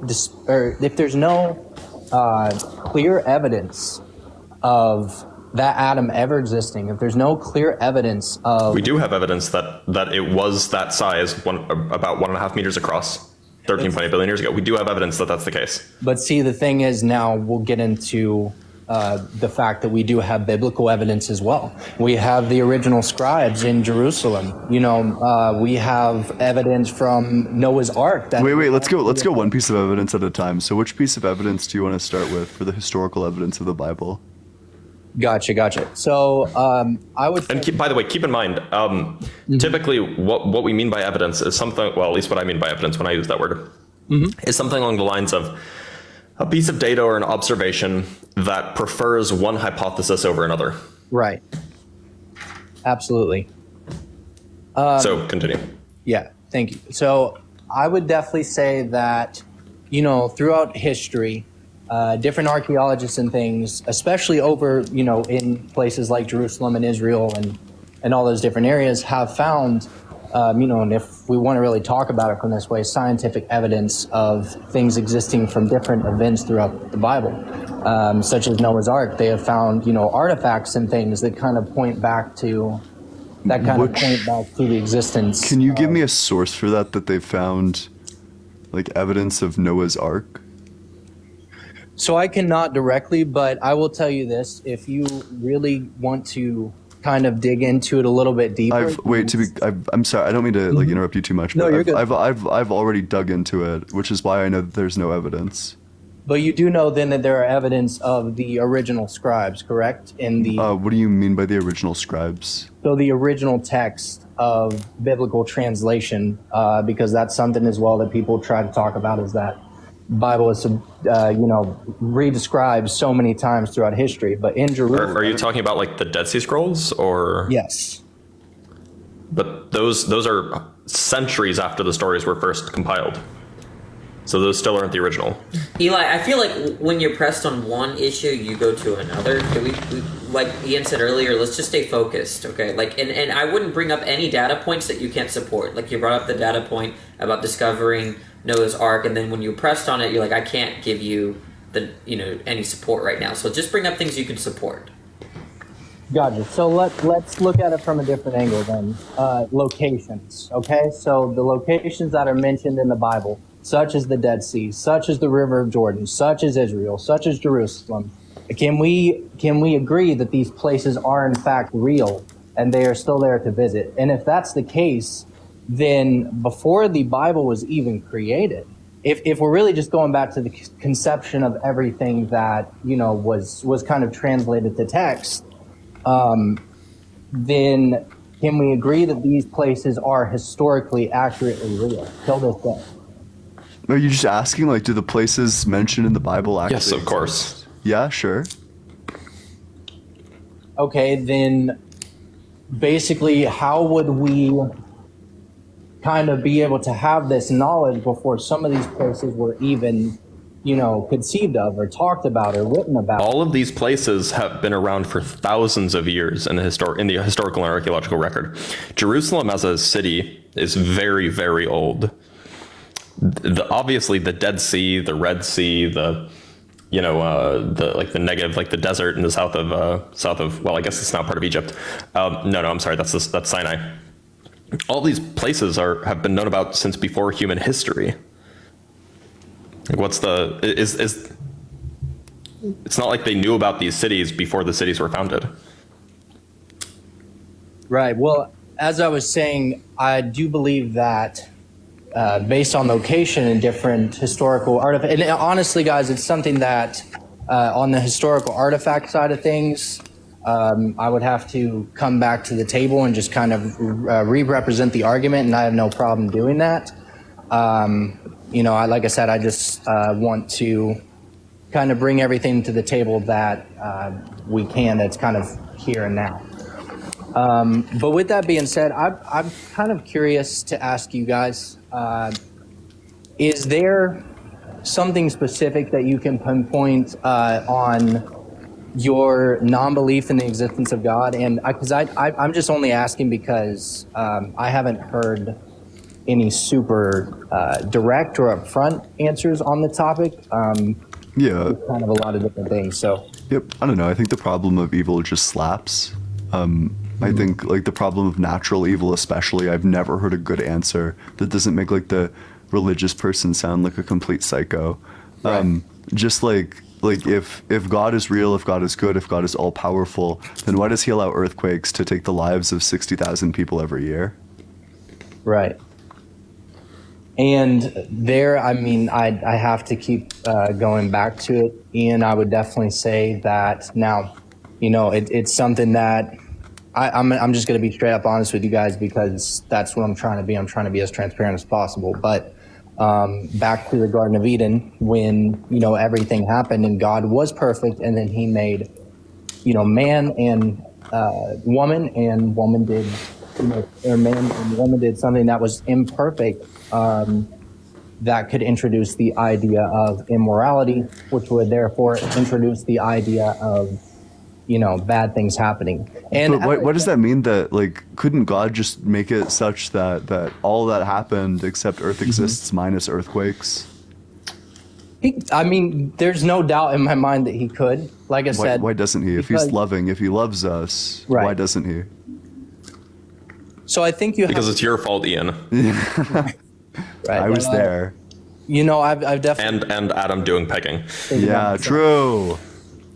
But really, in regards to humans, that goes back to the idea of free will. Like, we all have choices to make, right? Yeah, but I'm just talking about earthquakes specifically. So you're saying that these right. arose from the original sin from of the eating of the apple. Didn't God set the consequences? Didn't God make Adam and Eve knowing that they would eat the apple, and thus he would need to, for some reason, create earthquakes? Why couldn't he have just not made earthquakes? I don't believe that just because God was perfect, that he is not, saddened or distressed by people going against his will. I think that's really where it breaks down to, because if you actually look at it, when Jesus died on the cross, it actually talks about the earth shaking. And that is before, it says Jesus went to hell and took the keys to death, hell, and the grave. And that kind of leads us, I believe, also, because if you think about it, that's the end of the Old Testament. So it's kind of a recircling back to Genesis by saying, the world was perfect. The world was a good thing, but then we made the wrong decision. Now, am I ever going to get on here like people I have heard before me and say that earthquakes are a good thing or natural disaster? No, absolutely not, because it's absolutely horrible. Does God think that earthquakes are a good thing? I mean, so that's, I feel like a hypothetical, because... No, I'm asking you right now, it's on your view, God exists. On your view, God has certain desires and beliefs. I'm asking if you know whether God thinks or earthquakes are good or whether he desires earthquakes. I don't believe he does, no. Okay, so then what prevents God from stopping them? What prevents God from stopping them? I mean, we circle back, right, to the idea of immorality, to the idea of... Immorality, wait, but God controls causes and effects, right? Yes.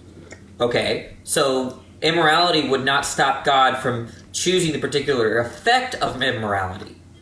It would in a world that is not perfect any longer. No, it wouldn't. No, look, the point is that you want to say something like earthquakes are an effect of immorality, but God determines what are the effects of causes. So, if God doesn't desire earthquakes, then he can choose a non-earthquake effect for immorality, but he doesn't. So so it looks like he's failing. It looks like something else is stopping God. It looks like he's not omnipotent, or you're wrong in that he just wants earthquakes. Earthquakes are desirable to God. Well, but we've also got to kind of go back to this. It says in the Bible that the devil is the prince and the power of the air. So, there's a lot of different arguments for it, I do believe. Like I said, when God made the world, it was perfect, but change was introduced. That's the way that change works. Would you? You're not. Look. You understand the dilemma you're in, right? No, I do not. Does God determine the effects of causes? Like I said, God made a perfect world, but change was introduced. Look, just answer yes or no. Does God determine the effects of causes? That is your yes. Yes. Okay, that's a yes, okay? So, for immorality, God determines the effect of immorality, right? No, immorality was introduced by humans. No, I didn't ask about what causes immorality. I'm asking the effects of immorality God determines, because you said God determines effects. It follows that if God determines all effects, he determines the effects of immorality. Do you agree? No, I would have to disagree because... Okay, then you're contradicting yourself then, because now you have to retract the statement that God doesn't actually determine the effects of causes. There are some effects that he does not control. I think we're missing a whole side of this here because there's no side we're missing. It's you either believe God determines the effects, in which case you agree that God determined the effect that earthquakes would exist, or you think God does not determine effects, in which case you need to retract the statement. Which I don't know. Danny might have like more questions after that, but that might be like the better, more defensible position, because the position you're defending right now is just a direct contradiction. Well, so. Not exactly, because we're missing a whole side. Okay, well then let's just restart. Does God determine every single effect? Does he control every single effect from any type of cause?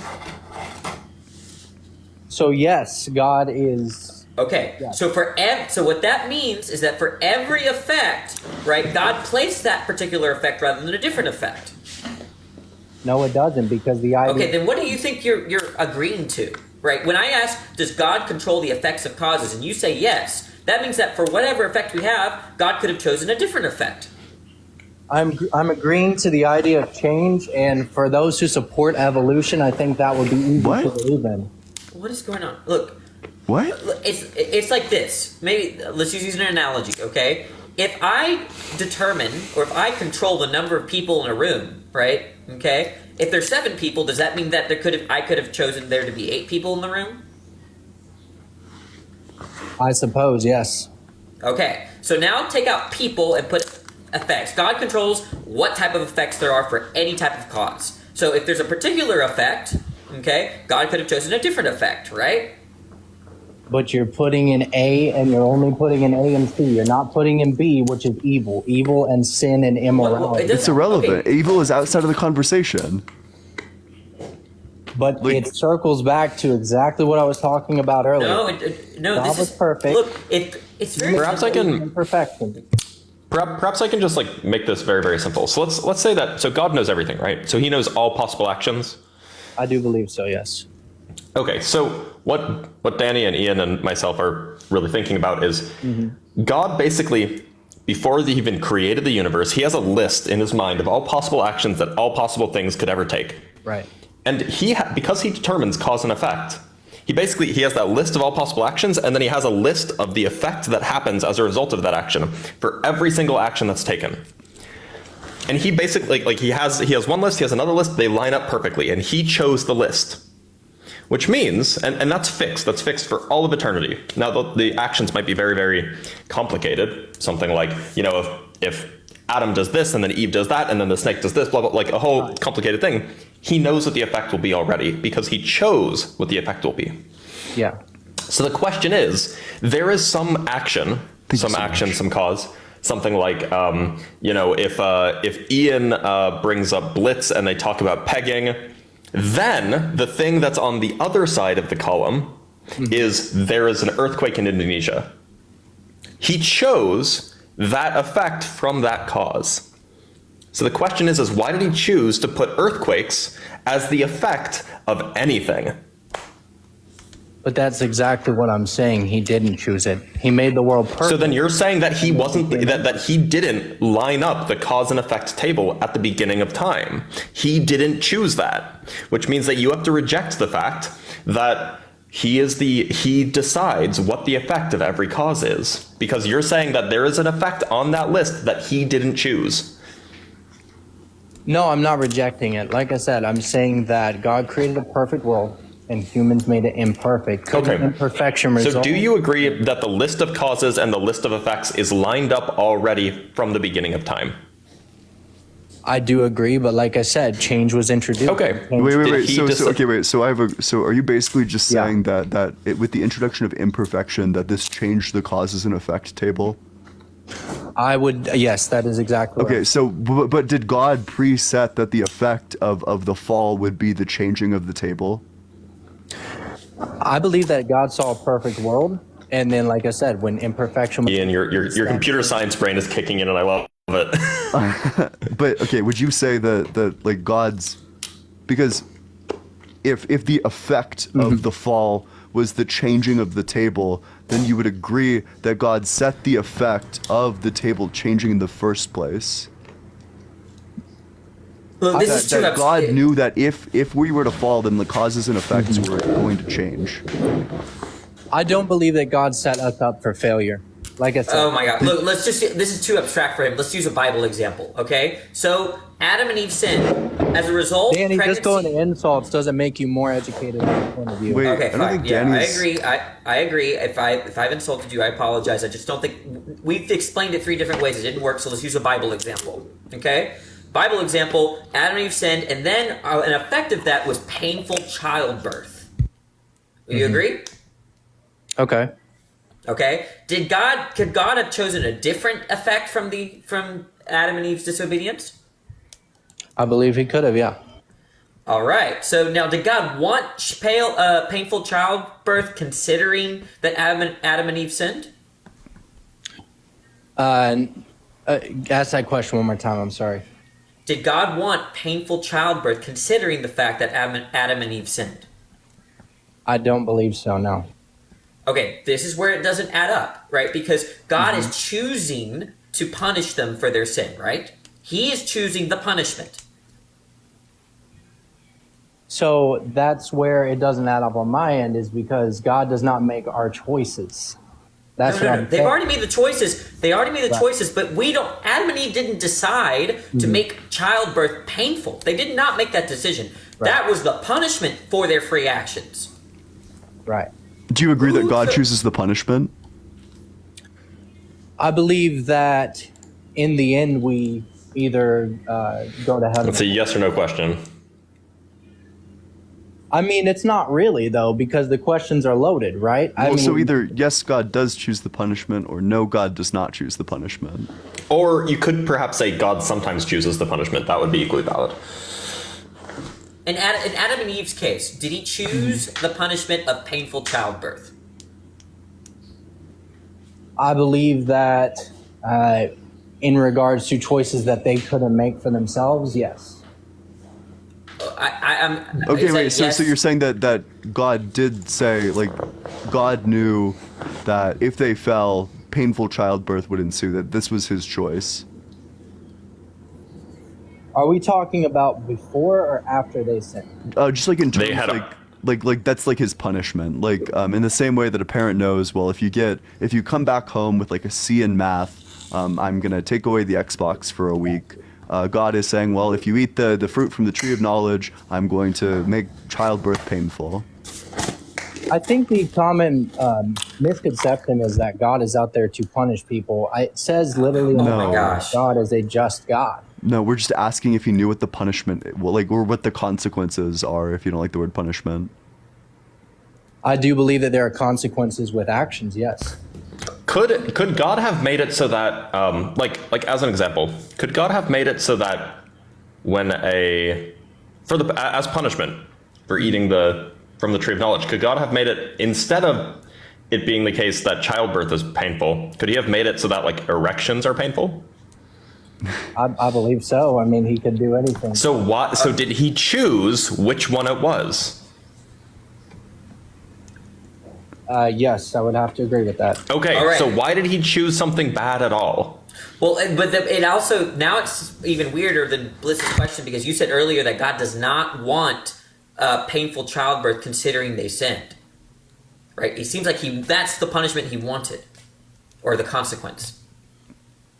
Like I said, I think that anything that, especially before, the world wasn't perfect, God did not want that was bad.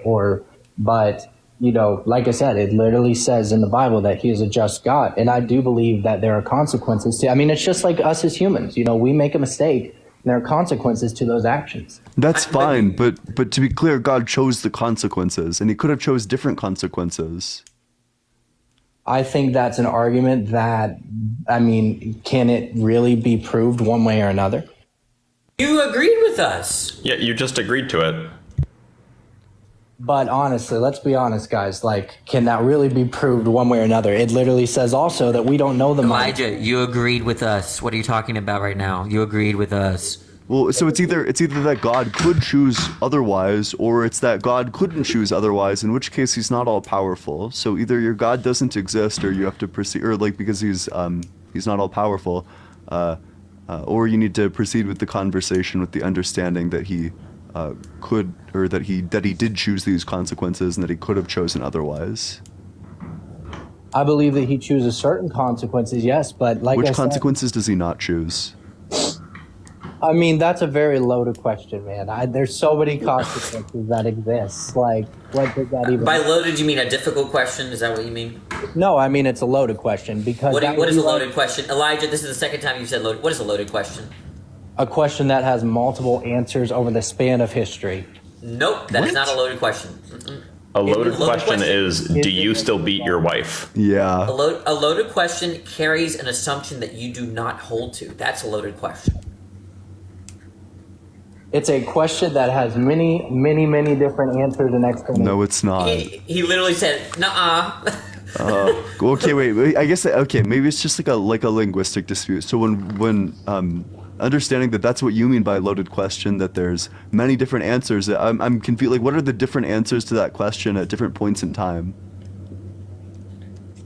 Ask me one more time, Ian. I'm sorry, you cut out. Yeah, so you said it's a loaded question, which you define as being something that has multiple different answers at multiple different points in time. Mm-hmm. So what are the different answers to the question at different points in time? Like I said, there's consequences, that span the course of time that, we could really go into and debate on. But whether or not, at the core root of everything, there is consequences for your actions. And I feel like that is something that is irrefutable. What do you think we're saying? What do you think we're telling you right now? What do you think our argument is? I think you're arguing that God made the choices for these people to go through pain, to go through suffering and things, and that's just not the case. Okay, but why? Look, we gave a Bible example. You agreed with this, that God chose the consequences for Adam and Eve's sin, right? They were kicked. Weren't they kicked from the garden? I mean, after they sinned, yeah, that's the consequence. Right. Did God choose that consequence? I fully believe so, after they sinned, yes, but that's what we're missing. How are you not After contradicting they yourself? After they sinned. After they sinned, yes, What do you that's mean? why it's called a consequence or an effect. Effects are after the cause. Right, but before that, if you notice, there was none of that because it was a perfect world. We're not talking So- about any of Cool. that. You're confusing me. What do you mean? After they sinned, yes, there's consequences. After you go out and, decide to rob a store, there are consequences. It's the same exact cause and effect. That is great. Robert, thanks so much for the $1. I appreciate that you appreciate my work. $1 too. Thanks, Robert. What gives, Robert? No, I'm kidding. What the fuck? No. Look, it's very simple. We're just saying. Oh wait, that- no, Robert sent me $1 too. Hey, W Robert in the comments. That's very No, Robert's very good to me. Yeah. Look, it's not that complicated. I don't think God chooses the consequences for our actions. You're saying earthquakes are consequence for our actions, but at the same, so God chose earthquakes as a consequence, and then you're also saying that God doesn't want earthquakes, and there's a tension there. I'm not saying that God chose earthquakes. I'm saying that as a result. You're off the app, by the way. I don't know if you. And guys, for the people that are saying 4v1, this is a helpline, right? This is not literally like. No, I don't feel that way. I like I said, I just want to have a good. People are just mad. People are just mad. It's Yeah, fine. yeah. I think that this is like the typical thing. Right. Not to say I that will- you're like losing or whatever, but typically when people think that they're like the person who agrees with them aren't doing well, they'll start spamming 4v1 or like No. however many v1, like 2v1, whatever. No, I mean like I said, you guys are good. I'm gonna have to get off of here in a minute, but I do respect you guys and your opinions and your beliefs, so I feel like that's something that maybe sets me apart, hopefully, from other people that hop on here. But Yeah. Well, I mean, wait. So are you leaving right now or? I'm gonna have to get off here in just a minute. Yeah. Well, I very much appreciate you coming on here. Yeah, thank you guys for letting me. Yeah. come Thanks in so and much. chat with you. By Elijah. It's literally like saying that, if you need a surgery and there's 3 surgeons working on you, that's 3v1. Like, we're literally trying to help the guy. He's obviously not getting it, right? Okay? And then you're looking at the operating table and saying, no, they're 4v1ing the patient. That's what's supposed to happen if someone is so delusional. And he's unconscious, not fair. Yeah, I don't know. Okay, like what's crazy to me is that some of these conversations feel like, okay, so you agree that men are mortal, okay, and you agree that Socrates is a man, okay, but you disagree that Socrates is mortal, and it's like, Yeah, what do you mean by mortal here? And actually, if you mean by is, I actually mean that he's substantiated. yeah, Like, God, it's painful. It's painful. I don't know. I just wish I lived inside these people's brains because I wonder if there's a way to avoid this by using different. I was there. I clarifying used to be that guy. I think I think something that would have helped is you all using very abstract examples. I think drawing an example on a child or something, right? Saying okay, well, if my child does this, right, the consequences is going to be timeout. Wait, Ian gave that example. Yeah. Of the child? He just kind of changed to well, people think that God wants to punish people, and I'm like, that's not the point. It's just that God chooses the punishment. But yeah, And then no, use the maybe Bible we should have again, maybe Okay, I we should have wasn't here for doubled down on easier examples to understand. But it sounded like he was agreeing that God does choose the punishment, and then we get to and also that earthquakes are punishment, but then we get to a point where it's okay, but God didn't choose earthquakes. No, actions just have consequences. God didn't do But Pippi, that. you were right. No. You were right. Pippi, you were right. It was getting a little abstract. I thought that was the problem, and then he gave the child example. I gave the Bible example. It still didn't work. Okay. Yeah. Yeah, no, you're Somebody good. Although named- I just wish for a moment I could being the head of a theist and try to figure out like what the hell is going on. Like what's the disconnect? Because for me, if someone was pointing this out, if I were saying like these kinds of answers, I'd feel like an enormous amount of cognitive dissonance. But someone named the Real Gojo has said for like a long time that they have an answer and they will give you an answer. Yeah, that's good. Wait, so where's the Real Gojo? I used to be a young Earth creationist for like years, and I left Christianity officially in 2020, 4 years ago. So it's very weird being on the other side as an apologist, because you look at first of all, you look at it very conspiratorial, like, you know, God is on your side, the devil has everyone deluded, right? You're right. You have, you know, it's like kind of a trap. It's like hard to get out of. Yeah. I actually will have to go soon, so I might just dip out at a random time. If I do, it's because I have to go. Yeah, well, it's been a pleasure to have you on, but I always appreciate it. Hey, hey, everyone, make sure you're double tapping on that screen. We're at 220K, which is phenomenal, but let's get to like 230K. Also, feel free to drop a follow to me and everyone else on the panel, where it's so you never miss a live in the future. It's a really interesting conversation so far. Hey, what's up, The Real? Are you 18 or older?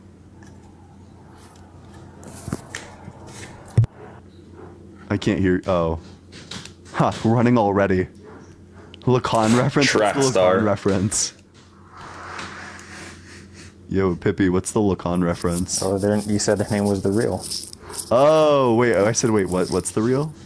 Their name, it was The Real. So you said oh, The God, Real. yeah. It's Fuck, that is a Lacan reference, yeah. Damn. That person was spamming for like 30 minutes. Let me up, by the way, and then you left them up. It's always rough when that happens. Yeah.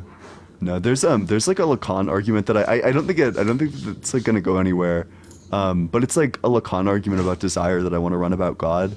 But like but I think it's like kind of similar to the desire argument that Dean Parker Dean and Parker run. Danny, I don't know if you run the desire argument, but you run something similar. But the argument is basically that, like, since in Lacan's view, the origin of desire is the fact that we are not like the ideal I, that because there's like a lack between us and like our ideal selves, that we're constantly trying to fill that lack. But for God, he just would not have desires because he already is his ideal self. Although I don't know. Yeah. I think you just have to wind up. Like God conforms to like Lacanian psychoanalysis. Yeah, there's definitely something there, and for better or worse, I'm the one that told Parker and Dean about that argument. Right, that's an argument that my friends run on Discord, so I shared it with them. But I think it's a pretty good argument. I think it's all right. It definitely raises questions. It definitely raises a lot of questions. I don't typically run it very often because they could just reject that God has free will. They could think that things are random at the level of God's decision making. But you know, that guy exploring reality. Oh, well, is Anthony here? Yeah. Okay. Wait, but finish what you were saying. Like exploring reality thinks that creation is necessary. So like there are ways to like kind of maneuver and but. That's fine. I think that but I think that like the concessions that it garners are important. That if creation is necessary, then it gets you out of like a lot of the cosmological arguments, because you can just be like, oh, well, then the singularity was necessary. Like it just had to exist. Like, you know, like why is the universe finely tuned? Well, it's necessary. Yo, what? Oh my gosh! I didn't know if that was a dog or that's a huge cat. Yeah, she's a big girl. She's adorable. Yeah, look at these bright blues. If she'll open her eyes. Maybe there is a God. What kind of cat? She's a ragdoll. She's a designer cat.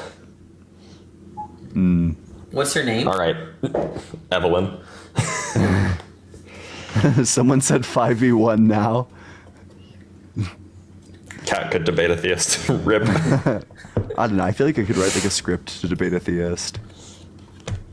But algorithmically, yeah. Honestly, you probably could. Hey, what's up, Anthony? How's it going? What's up? How old are you? 22.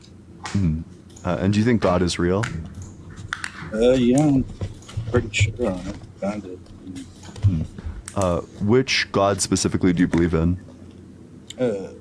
Christianity. Would you mind getting in like the same room as your microphone, please? No, I'm right by it. Okay, yeah, good. Yeah, it's just like a little bit covered. So, do you have an argument for why the Christian God is real or why Christianity is true? I mean, I was listening in the last argument or whatever, or debate, my bad. To go back to him being like all-knowing, like you guys were saying. Yeah. I think that, like, when they made the decision to sin or like to eat the apple from the tree of knowledge, I think he wasn't sure of the outcome. You know what I mean? Like, I know it can't be good because I created the tree of knowledge, but don't pick from it because I'm unsure of what could happen. So then this God would just not be your God. It says explicitly multiple times in the Bible that God knows everything. Like there's like a John verse where it like literally says God knows all things. Just 1 second, I'm sorry. I got a dip. Thanks for having me. Hey, yeah, thanks so much, Blitz. Bye, Always Blitz. welcome back. Yeah, everyone say good night, Blitz. Sorry, could you repeat that? Yeah, so there's just like multiple verses where it specifically says that God knows all things. So how is it possible that God both knows all things, but he didn't know the outcome of what was going to happen? Well, kind of some like I believe necessarily in a higher power, and more so I can't really believe in everything that's in the Bible because it wasn't written by God himself, you know what I'm saying, or Jesus himself. So which parts do you believe in? Which parts do you not believe? I can't tell you for sure, you know, like straight down to like what parts of the Bible I do or don't believe, but I just think that I don't know. I think this like kind of turns it turns your position into like a moving target. Like every time we catch you in a contradiction, you just be like, oh well, I guess I just don't believe that one part. no, I feel like I'm saying someone else wrote the Bible. You know what I'm saying? It's not Jesus that wrote the Bible himself. If you get what I'm saying. Yeah, of course. There's something that you could probably say, oh, that might be true, or well, that's way off. That may not be true if you read the whole Bible. But no, that's fine. Wait, so do you have an argument that the Bible is true in the first place? not necessarily the Bible, because I don't really believe too much in the Bible itself. I just believe that I was created by something. But are you a Christian? Yes. I just believe in a higher power necessarily. Do you think that Jesus is the Son of God? I just feel like you have to look around. Do you think Jesus is the Son of God? Yeah. Okay. All one person, the Holy Spirit, God, and Jesus. This is like just like a weird. Jesus. So, okay, what do you want me to look around at? Earth itself, bro. It's like cool. painting. So I've been living on the earth for 23 years. I'm not a Christian. So what's the actual argument though? I'm just saying, life itself. Yeah, so I'm alive, but I'm not a Christian. So like, why does life mean that God is real? Because there's obviously someone a lot more powerful that created this, because it makes no sense how we're even here. I don't think that's obvious at all. Because you guys have no data, right? No, we have lots of data. There, right? We have lots of data. No, I'm saying before the atom was there. It's not really an atom, but like you mean like the singular? Yeah, so we don't have any data about like what came before the singularity, but we know everything. Like just because we don't know what comes first, there's like literally no reason to think like therefore God must have done it. There's just like, because there's a gap, you think that you can just like inject God into that gap. I see no reason why it logically follows that God must exist because we don't know what came before the singularity. I'm just saying we don't really have anything to put to it, so why not believe in something and then it might be true, but say it's not. Oh, so Pascal's wager is like bad for a couple of reasons. First of all, I think the losses that I take in like the mortal life are like actually kind of substantial. I would need to like reject fundamental pieces of my identity because of if Christianity is true. I would need to like start wasting a ton of time at church. The second problem is that the conclusion of Pascal's wager isn't that God is real, it's that you should believe in a God. Saying that you should believe in something is very different from saying that something is real.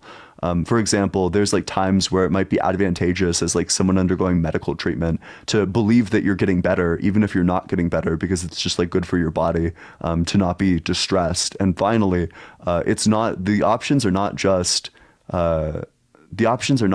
like atheism is true or Christianity is true. It could be like atheism is true, Christianity is true, Hinduism is true, fucking every religion conceivable is true. These are the options. So there's no reason to believe in Christianity because it's also like absent evidence, it's like equally possible that there exists a God who's just gonna like do reverse Christianity, where if you don't believe in him, then he's gonna bring you to heaven, and if you do believe in him, he's gonna send you to hell. So I don't know. There's like no reason to like pick a God.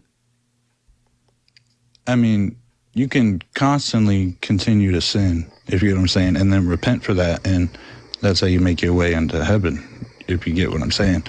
It's just... Oh, well, I just don't care. Like, it's just all a waste of time. Like, repenting is a waste of time to me. Absent evidence, repenting is just like a big waste of time. So you think just living here and then dying is more substantial? Yeah, well, it's going to happen regardless. So I might as well accept it. I think there's no reason to deny like large pieces of my life. I think it's just making something more out of where we live and trying to figure out, because that's what no one has any idea why we're here. No, that's totally fine. But what you're describing just sounds like coping, and I'm not really interested in coping. Then what's your whole life for then? Because you're never going to get an answer. Yeah, I don't want an answer. I don't need an answer. I can just like assign meaning to the various aspects of my life. I get lots of meaning from like debating theists, from reading philosophy, from hanging out with my friends, from embroidering, from like thrifting. There's like a million things that I get meaning from in my life, things that I genuinely enjoy doing. I don't know why I would add an imaginary friend to my metaphysics. I'm just saying I don't see the benefit of your life really then, if you're never going to get your answer. It's a constant debate that is kind of insanity in a way, because you're constantly doing the same thing knowing you're going to get the same outcome, and you're never going to get an answer until maybe one day you do get an answer and you're wrong. No, so well, and that's like totally fine. Like I am always, and I have always, and I will always be open to a logical argument for the existence of God or the Christian, or like the existence of the Christian God. I'm always open to it. If someone has like evidence, like a good argument, the problem is I'm skeptical. I don't think every argument is good. In fact, I think most arguments are really bad. Especially for theism. I've never heard a good argument for Christianity. But the reason I keep on doing this is because I actually get meaning out of becoming a better debater. I'm reading like lots of books about philosophy of religion, and every single time I read a new book, I get a new argument, and I get to run the new argument. I love like getting better at debate. It's something that I find a lot of meaning in. That's like the purpose of the lives. It gives me meaning. I also think it's like just really like, I think the topic's interesting. Debating gives me meaning, and getting better at debate also gives me meaning. That's completely fair. That's cool. No, that I appreciate what you take away from this, I guess. I'm just saying that it's just kind of, I mean, we don't know, so that's just my opinion. That's what I think. You know, obviously no one has clear, concise evidence that their point is completely 100% foolproof or not, but it's, and you said you're not in for coping or whatever. It's just, that's kind of just why I joined, because that's kind of just what I think. Yeah, I don't know. Like, I'm just not interested in like the idea of like, well, wouldn't you feel better if you believed in a God? Not really, no. It's not necessarily feeling better, because it's not to make me feel any better about what happens after life. I mean, if it's not true, then hey, I mean, I just don't see an issue with believing in a higher power. Like I look at Earth as kind of like a picture, if you get what I'm saying. There has to be an artist behind this Earth, bro. Like I disagree. I see no reason why that's true. Everything around us, bro, just doesn't. There's no way it's possible without a creator behind it. Do you feel the same way about when awful things happen? Like when you look at like an old lady getting mugged in an alleyway, do you say, "Oh, there's got to be a creator"? Well, see, that's where we get into free will. You know what I'm saying? God can't choose what people do. I just want to know if you have the same intuition. You're basically saying flower, therefore God, but I'm wondering if you think mugging, therefore God. God can't choose what someone who's going to sin does. That's what I'm saying. Do you? What, can you just answer my question? Maybe my question wasn't clear. That would be controlling us. Let me repeat the question. Here's the question.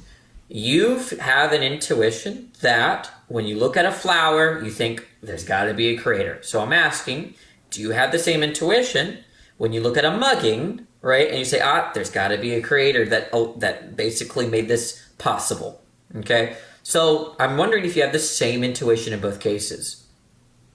I'm sorry, repeat that one more time. When you look at flowers, you think, this process is only made possible by a creator. Okay? Whatever. Okay? Then I'm asking, do you feel the same intuition when you see a mugging? When you see a mugging, there's got to be a creator. I think that's kind of just wrong place, wrong time kind of thing. I'm not trying to. The answer. I'm wondering if you have the same intuitions, yes or no. That's kind of putting me in a rock and a hard place, but oh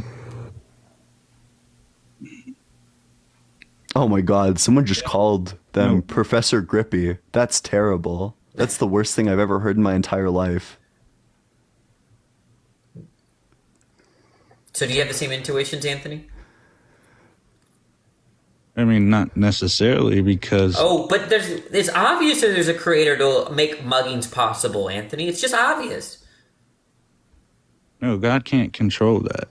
Like, he can't control every single little thing. I'm not talking about controlling. I'm just saying that it's obvious that because they're muggings, there's got to be a creator that allows for the possibility of agents forming desires to do that to each other. I'm just saying the first time that sin ever happened, ever since then, it's just been a constant. It doesn't matter how it happens or where it happens or who does it. God can't necessarily control. And just out of curiosity, he can make good, but he can't rid of evil. That's not okay. What do you mean because of free will? Is that what you're saying? Yes. What do you mean by free will? Because he's not one to control what we do or what do you mean by free will? When we do bad things, sin, obviously, that's why we go where we go, because... Yeah, what do you mean by free will? What do I mean by free will? Like, just you have free will to, like, you can go outside and do whatever you decide to want to do with your life. Okay, then I don't have that. I can't do... I want to go make $1 million, right? Yeah, wait, I want to go outside and fly. No, you... Okay. We don't have... You can do that. You get in a plane. You get in a plane. You jump out, and now you're flying. But I want to fly like Superman, Anthony. Yeah, I want to fly. Yeah. Well, then that can't happen. You don't have superpowers. Yeah. So I can't do what I want to do. So under your definition, none of us have free will. If we ever wanted to do something, we know we can't. But now we're just getting into stuff that's not possible. What do you mean? Yeah. So revise your definition of free will. You're just trying to question my free will. Free will to do anything that you can do under your own possibility. Not going to tell you to do something that's not possible. Can I be a billionaire? Yeah, if you go find a way to make money and become a billionaire. There's currently... Okay, but what if I don't know how? If I don't know how, can I? Yeah, you find the information and you talk to people and you understand how to build your wealth. Yes. Wait, what happens if everyone wants to be a billionaire? What now? Everyone's Can they a all billionaire. succeed? Yeah, we can. Everyone can succeed. Yeah. You think? Wait, you think it's like economically possible Dude, for that's everyone how to be a the billionaire at the exact same US is time? structured from first to last. My Bro, guy. capitalism is like unbelievably cooked if everyone's a billionaire. Like it's genuine. Like the economy is gonna collapse like basically immediately. That's why it's an issue, and that's why we have homeless people and so many issues and problems in the world. But that's not what we're talking about here. That's free will, obviously. So when the government decided to set up the world, And by the way, your did. definition of They free will, fucked your They fucked up. your definition of free will also seems to be compatible with determinism. Explain that. I'm sorry. Well, if being free is being able to do what you want to do, right? That's not saying that what you want to do isn't determined or not. Repeat that. I'm sorry. When you define free will as being able to do what you want to do, okay, or being able to do what you can do, okay, that is not saying that what you want to do is determined or not, meaning that it's compatible with determinism, your definition of free will. So God could have determined everyone to want the good, and they would still have free will, because so long as they are able to attempt to actualize the desire, then that counts as freedom under your view. I mean, I just feel like that if someone goes to do sin, that God can't stop them, but they are aware of what's going to happen if they don't. Wait, I guess I have a question, and I don't want to like pivot completely, but when you see like earthquakes or tsunamis, do you look at that and think like, wow, there must be a creator? Yeah, of course. And I mean, that's shitty. Like 60,000 people dying, like they said earlier, that's terrible, but it's in a way, it's just, that has to be evil, obviously. Once evil was first like existed on Earth, from there it spiraled down. It's just like a constant snowballing effect. Like first time sin ever happened, that's when the doors open. If you get what I'm saying. Like, Ian, I have to go eat something, so Yeah, I appreciate you coming on up here. y'all have a good one. Thanks for having me on. Yeah. Anthony, I think something that's like maybe like a more direct issue with what you said earlier is you said that like Danny's example, someone's about to get mugged. You said God can't like step in and stop the mugger because like that would be infringing upon their free will. But and also he would freak us the hell out. Yeah, sure. Just stop something to randomly happen. Yeah, sure. But you then talked about how there's like punishment for sin, right? So the mugger could be punished, right? Yeah. But like God sends us to hell for sinning, so clearly God like prohibits our free will. Like if I'm in hell, I don't have the sort of free will you're talking about. So it's clear that God clearly does infringe upon our free will as punishment. So why couldn't it be the case that when the mugger was about to mug, God knew he was about to mug, so God just stopped it from happening and then punished the mugger? It would be the same situation on your view, except no harm was done. Why wouldn't God just do that? Wait, Pippi, are you like running like sandpaper across your microphone? There's like some stuff out here. I unplugged my headphones. Is that better? Can you get closer to the mic? Yeah. I'll put Yeah, different that's headphones perfect. in. Yeah, that's perfect. Yeah. Okay. Did you all hear what I said? Or was it- Okay. So you can respond, Anthony. No, I just think that God is, he's aware that we know we have some sort of way to know what his word is. Like, well, but that doesn't really respond to what Pippi is saying. No, I'm sorry. He knows that we have his word, but other people wrote the Bible. You see what I'm saying? So we're not 100% sure. He knows we're not sure. Maybe the Bible could be 100% true. Maybe the Bible's not 100% true. We're unsure of that.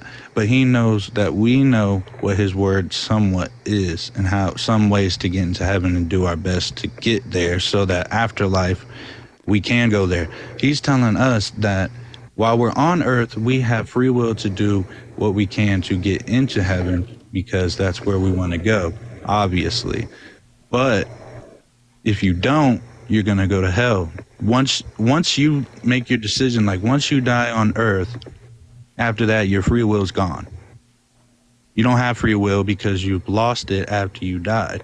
You have all the free will and all the opportunity before you meet your maker, the one who created you, the one who wants you to do by him, do what you need to do right by him. If everyone did what God wanted them to do, there would be no sin. And everything that you guys are talking about wouldn't happen. But the earth and everyone on earth is so, just we sin so much that it's never going to stop, honestly.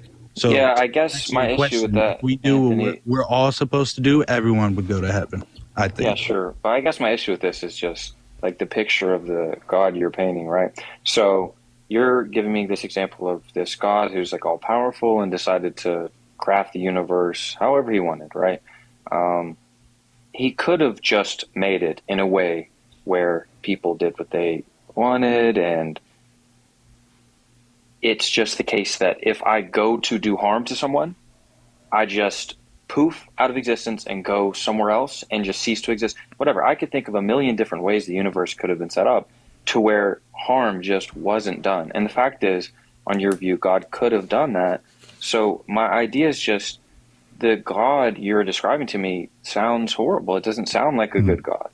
Wait, do you think so you're saying that God, do you think the flood happened? Are you saying, do I think the flood happened? Yeah, do you think the flood happened? I mean, possibly. But here's the thing. Can I get like a more solid answer? You don't know if the flood happened? I wasn't there, just like you said earlier. But you weren't there for any of this. Like, how do you know that like Jesus even existed at all? I don't think that, obviously, like, I'm saying, like, it didn't just come out of nowhere. You think random people one day decided, oh, I'm just going to write about this random person that was never here. So it seems like Jesus existed via a variety of sources. Like we have sources from the Romans, sources from like random like Hebrew folk. There's just like a lot of sources that say Jesus existed. There's only one source that says that Jesus was like mystical or magical, and that's the Bible. And that's what I told you. I'm not really too far-fetched into the Bible completely because I've looked a lot into the Bible and a lot of stuff doesn't make sense. Do you see what I'm saying? And it's like, well, God didn't write the Bible himself, so you know, it's kind of. Do you think God's ever like killed anyone? You have to put yourself in the position of God. Okay, wait. So how do you know that? How do you know that the story of Adam and Eve actually happened? None of us are sure. So then how can you appeal to the story of Adam and Eve as the cause of earthquakes if you're not sure whether or not the story of Adam and Eve even happened? Because the concept of sin, it's evil.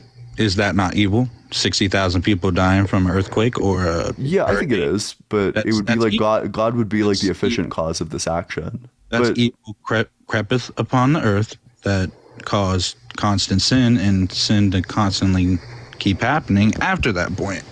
So are you just saying that God exists because evil exists? No, evil exists because God exists. And God, God created, hold on, what God created caused sin. He probably wasn't sure that's what the outcome would be, but he told them that it wouldn't be good, obviously. Okay, so do you think God created good? Like good as a concept. Do you think God is the creator of good? Right. Yeah. Yeah, so you do think that God is the creator of good? I think in his mind, he thought the world would be nothing but good. Well, I mean, that's just, okay, that's fine. But like you think that he sets the standard of what is good and what is not good. Like he chooses what is good and what is not good. He never created bad in the first place, so he wouldn't know until it existed. That's what I'm saying. Yeah, so that's fine. So was there a point in time where God established the existence of goodness? Yeah, if Adam and Eve were happy when they were there and they were doing fine and things were okay and they weren't hurt, they weren't feeling pain, things were good, like then yeah, things So were good. so before the existence of God and goodness, did goodness I'm sorry, I like butchered the question. Before God created goodness, did goodness exist? Then I mean, no, obviously. Okay, so you would say that before God created goodness, God was not good. Say that again. Do you think that before God created goodness, that God was not good? No, I don't think he was not good. How can God be good when goodness doesn't exist? Because at that time he's just the Holy Spirit until he created earth, and then he became. That doesn't answer the question. So the question is just, you agree that goodness didn't exist before God established it, but you think that before God established goodness, that God was still good. So how is it possible for God to be good if he hasn't yet established what goodness is? I believe that he probably just I mean, you guys were talking about how, like, in the beginning he was alone. You know what I'm saying? He decided to create something because maybe, who knows why, he decided to create something and everything was good, right? I mean, if you this is what I was trying to say earlier, put yourself in the shoes of God. This is not an answer. Can you explain what question do you think I'm asking you? I feel like you're just trying to get me to answer to a question that would disprove what I'm saying. Yes, correct. How you technically structured it. But what do you think like the substance of the question is? I mean, that's just how a debate works, but what do you think like the actual thing that I'm asking you is? What's the question? Was God good before he created good? Yes. And you're telling me, you're asking me how could he be good if good didn't exist before? Yeah. Because I mean, that's how we get to the question, like, who created God? Where did God? No. This is, you're just not answering. How is it possible for God to be good if he hasn't created goodness yet? Where God came from. But obviously he's got to be good if there is good in the world. Someone created good. Yeah, but before God created good, you agree that you think God was good before he created good, before he established what good even means in the first place, before he established the objective standard for good. But how can God be good when goodness doesn't exist? Well, he hasn't made it yet.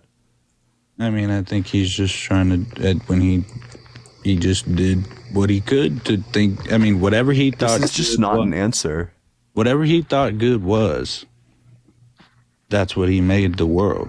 How could he think that good is anything if he hadn't yet created good?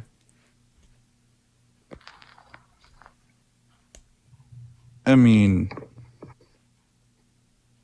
I wasn't there with God, Ian, so I wouldn't be able to answer that. You asked me questions I'm not able to answer. Like, how would I know that? There's no way. Well, the problem is it's a contradiction. God can't be good. So if goodness comes because God established the existence of goodness, before God establishes goodness, it makes no sense to say that God was good. It's just a contradiction. You can't be a thing that doesn't exist. So babies aren't good because they don't know how to be good? No. Unknowing what good is? So babies can be good. So under your worldview, you could say that babies can be good because God established the existence of good. But that's just completely irrelevant to the claim that I'm making, that God can't claim to be, or that God cannot metaphysically be good unless he's established what it means to be good in the first place. I mean, I just think that he had some sort of view of what he thought good was going to be when he decided to create something more than just himself, which he knew was good. So you're saying that he already had a conception of what was good? I mean, I guess. that I don't have an answer for you, Ian. That's my thing. I don't. Well, that's fine. Those are the questions we could never answer until we know for sure. So Yep. Well, I mean, if you don't have an answer, then I'll probably move on to the next guest. But I appreciate you coming on up here. Make sure you're double tapping on that screen. Let's get to 240K likes. If you're enjoying the stream, make sure you drop a follow as well. There's also a link to the Discord in my bio. It's a great place. We have fruitful conversations about politics, philosophy, really whatever you want to talk about. I would love to see each and every one of y'all there. And with that, we'll go to the next guest. I guess I can like keep on talking. So I've been told that the link doesn't work. So you might need to access the Discord via a web browser. Basically, you'll have to go to like TikTok.com and find my username and then do it that way. All right, wait. Let's see which one of these folks joins. All right. Looks like none of them. Back to the grind, back to the finding a single guest to come live grind. I miss Q-Top. I miss Q-Top too. I miss Q-Top every day. Yeah, he was such a good reasoner with like such arguments as, well, what? You don't know what a mind is. I mean, at least like he's asserting like a strong position. I'd rather do that, honestly. Yeah, no, I agree. I think like the in my opinion, my least favorite conversations are with people who are like, well, I don't really accept any God per se. I believe in like my own personal conception of God, and it's like I don't care even a little bit about your own conception. Like, that's so boring to me. Hey, what's up? How's it going? I don't know if I can. Sorry. Hi. Hey, everybody. How old are you? I'm 20. Okay. And do you think God is real? I do. Which God specifically do you believe in? Jesus. Christianity, per se. Yeah. So do you have an argument for why Christianity is true? Honestly, okay, so I've been listening in for like a long time. I feel like more so I can't really answer that because of like spiritual things that have happened to me, and I know you don't want like personal. Yeah, I don't know. It's like, I mean, every religion has these exact same spiritual stories. Plus, like, I haven't had the experience, so I can't really accept it as like proof of something that's not possible. But yeah, like, do you have an actual argument? Kind of, because I kind of been listening to like what you guys have been talking about. Like, I've been here since Polo. I forgot who, but Polo. Oh yeah, that guy. Yeah, you guys were saying God. Well, I wrote some down like while I was listening. So God and lives lost due to natural disasters. I would say I kind of feel like you guys do like tend to blame God for like things that happen regarding natural disasters. And I know people have came up here and been like, oh, well, God gets mad, so he does earthquakes or he does like other things. But I feel like we don't hold ourselves accountable, like as human beings, with overpopulation, pollution, burning fossil fuels, like all these things that cause like natural disasters per se. Yeah, but natural disasters happened like, I agree that humans do in fact do things that contribute to the presence of natural disasters. However, natural disasters existed long before humans were like desecrating the planet with climate change. So how would you account for like the natural disasters that occurred during biblical times? I was just about to get into that. So I can't say as far as like them just happening on their own as far as that, but I do like recall him doing things as far as like natural disasters. And I kind of like jotted some down as we were talking. So like Noah's Ark, Sodom and Gomorrah, and the plague that happened in Egypt. So it was just like stuff that he did do, but I feel like he doesn't do them like all the time. So therefore, like the earthquakes that have happened and the people that did die, I feel like he didn't really play a part. And the times that he did play a part, he did like leave information stating that, okay, I did this for that reason, or I did it because you guys did that. So I feel like, and as far as like right now, we don't have any I wouldn't say like disciples or anything like that, but anybody like that I know of, or like any like followers who are like jotting down, getting word from God and keeping like tabs on what's going on. So no. So do you gosh, I completely lost it. Okay. If God is not the cause of these earthquakes, then what is the cause of these earthquakes? Again, I feel like the things that we do, like we harm the earth and it causes things to go wrong, but we can't blame God when things happen like earthquakes, landslides, every single time that is God. Like, yes, Gotcha.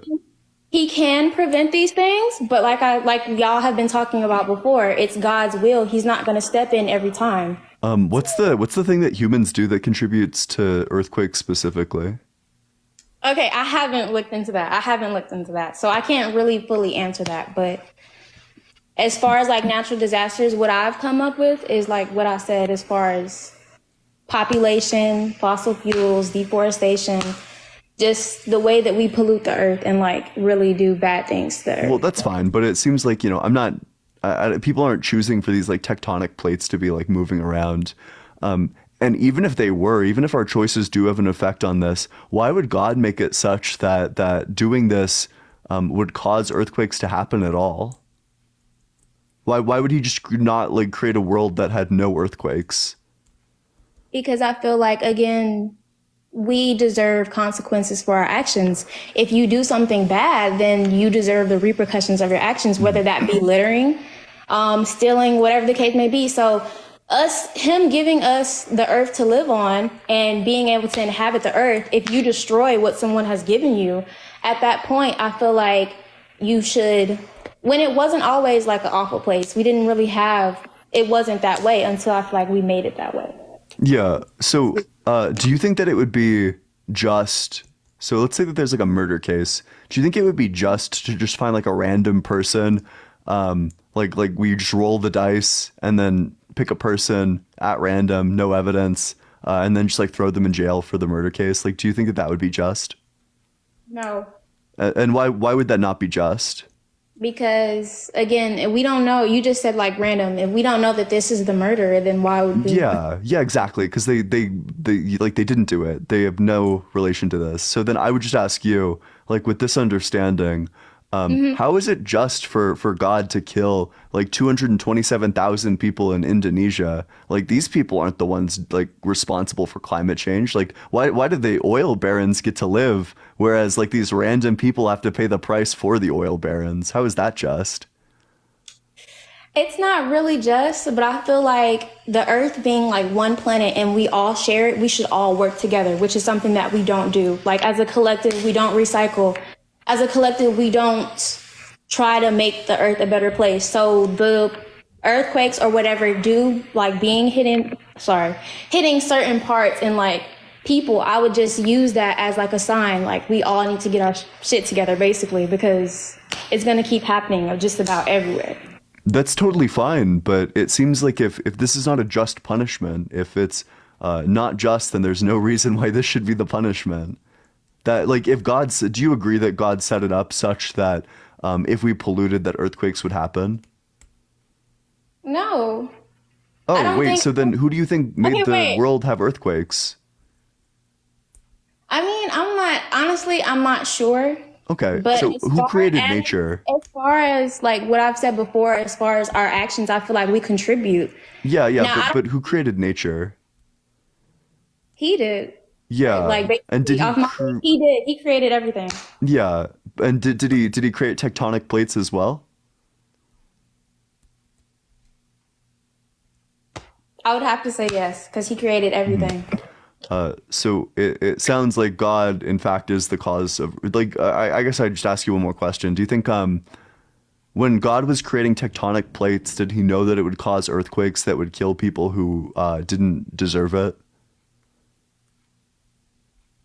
Probably, because he knows all. So he knew the outcome more likely of what we could do and what could happen. But I feel like even in that, wouldn't you think like instead of, if we know that we are also capable of causing these issues, don't you think it would be better if we just fixed how we did things rather It than totally would. So on like a personal level, it totally would be. I think climate change is like the biggest existential threat facing humanity. The problem is, I'm not a Christian. I'm not religious. I think that the naturalist explanation for why these things happen in the first place, is just that like the tectonic plates just do that. No one made them. That's like literally just what happens. Okay. That nobody could stop this. Nobody could stop these earthquakes, which means that it's nobody's fault that earthquakes happen. But if God literally made the earth with the knowledge that making the earth would lead to these earthquakes happening in the first place, and he made the earth anyway in the exact same way, knowing that people would do whatever to cause these earthquakes, and that the people who die from these earthquakes are not the people who deserve it, then I think that that's pretty unjust. I think that it's unjust for God to do this with knowledge of what would happen.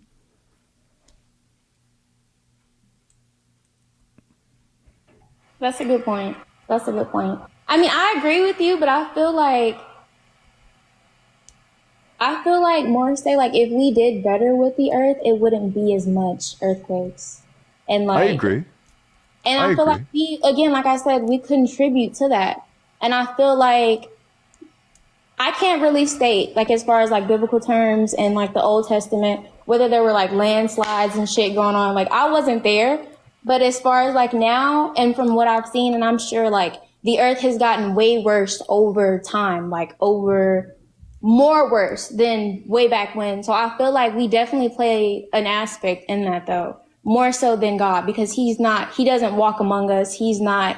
And I feel like, again, like, I feel like we should use that as a wake up call. Yes, those people shouldn't die. They're innocent. I feel like, of course, like, I agree. They're innocent. They haven't really contributed to it, but there is like consequences for our actions. So if it's millions, billions of people all over just shitting on the earth, then there's going to be an effect just about the same size of that. So yeah. So let me tell you where I fall down on this. So I agree. Lots of people are responsible for what's going on with the earth. The people who pollute, the people who do climate change, the people who do like fracking, whatever, like drilling, anybody who contributes to a worse state of the earth, which creates worse natural disasters, they're all morally accountable. So is God. God created the system. He knew that this would happen. He knew that if this, he both knew that this would happen, and that if this happened, that natural disasters would get worse. And natural disasters only hurt the most vulnerable populations. The people getting hurt by natural disasters are not like rich oil barons who live in America from like a multi-million-dollar mansion. The people who get hurt by natural disasters are like some Vietnamese family, or like folks in Indonesia. The people who are the worst affected by natural disasters have done nothing to deserve it. And God knew this, and he made it anyway. true. I mean, I can't disagree. That's a good argument. Yeah, it's like something to think about. Yeah. I did write some other stuff down. You did mention like the Holocaust and like basically like tragic events happening in the past. Again, I kind of feel like, it's like you guys, I feel like you kind of skip over our like man-made actions and then just be like, God, you should have like not let this happen or da da da da da. But again, people are like evil over time. We become cruel and very like, I feel like we should start there first with. Oh yeah, no, I don't run the Holocaust argument, except when people say that everything that's happened on the earth is like because God willed it. Basically, unless you say that God wills everything that's happened on the earth to have happened, then I don't bring up the Holocaust. Okay. Yeah. Dean was in here and he kind of mentioned the effects of like not the Holy Ghost, but like you guys mentioned people like going through the same, like, I would say, I guess like spiritual events in different like religions and groups and people. Mm-hmm. Like, have you ever heard of like the concept of it being the same God but a different like religion. It's just a different name over it, or like a different. I think that if you actually dig into the metaphysics of any given religion, that it's like all nonsense or that it's like nonsense to say that like, well, this God is just the same as this God. That's not true. Like the Christian God is three gods in one. The like Jewish and Muslim God is like one God. Like Hinduism posits the existence of like a pantheon of gods. I don't know. Like all these religions are just very different. Okay. Yeah, but anyway, I appreciate you coming on, but I'm probably gonna end stream. Okay. Yep. Hey, y'all should definitely, we have like 800 of y'all in here. You should go raid Dean or Parker after this. Both of them are live. Both of them are fantastic. Make sure you're double tapping on that screen. Or no, wait, don't do that because I'm ending live. I'm sorry. I get like so frazzled by the end of it. I'm like just so exhausted and hungry. But if you enjoyed the stream, make sure you drop a follow so you know every single time that I go live in the future. If you want to never miss a live, you should join the Discord. It's a great community. We talk about politics, religion, philosophy, really whatever you want. People there are really friendly. I'm very active in that server. The server itself is very active. I just love the community. I love the vibes. I love all the people there. You should definitely consider joining. There's a link to the Discord in my bio. Pippi's there too, but Pippi isn't active, which is fine. Pippi's busy, but of course, so the link might not work. I've been told that it doesn't work, so you might need to access it via a web browser. But you should definitely come in and definitely join and definitely like contribute to the conversation. I would love to see you there. I love each and every one of you. Pippi, thank you so much for coming on.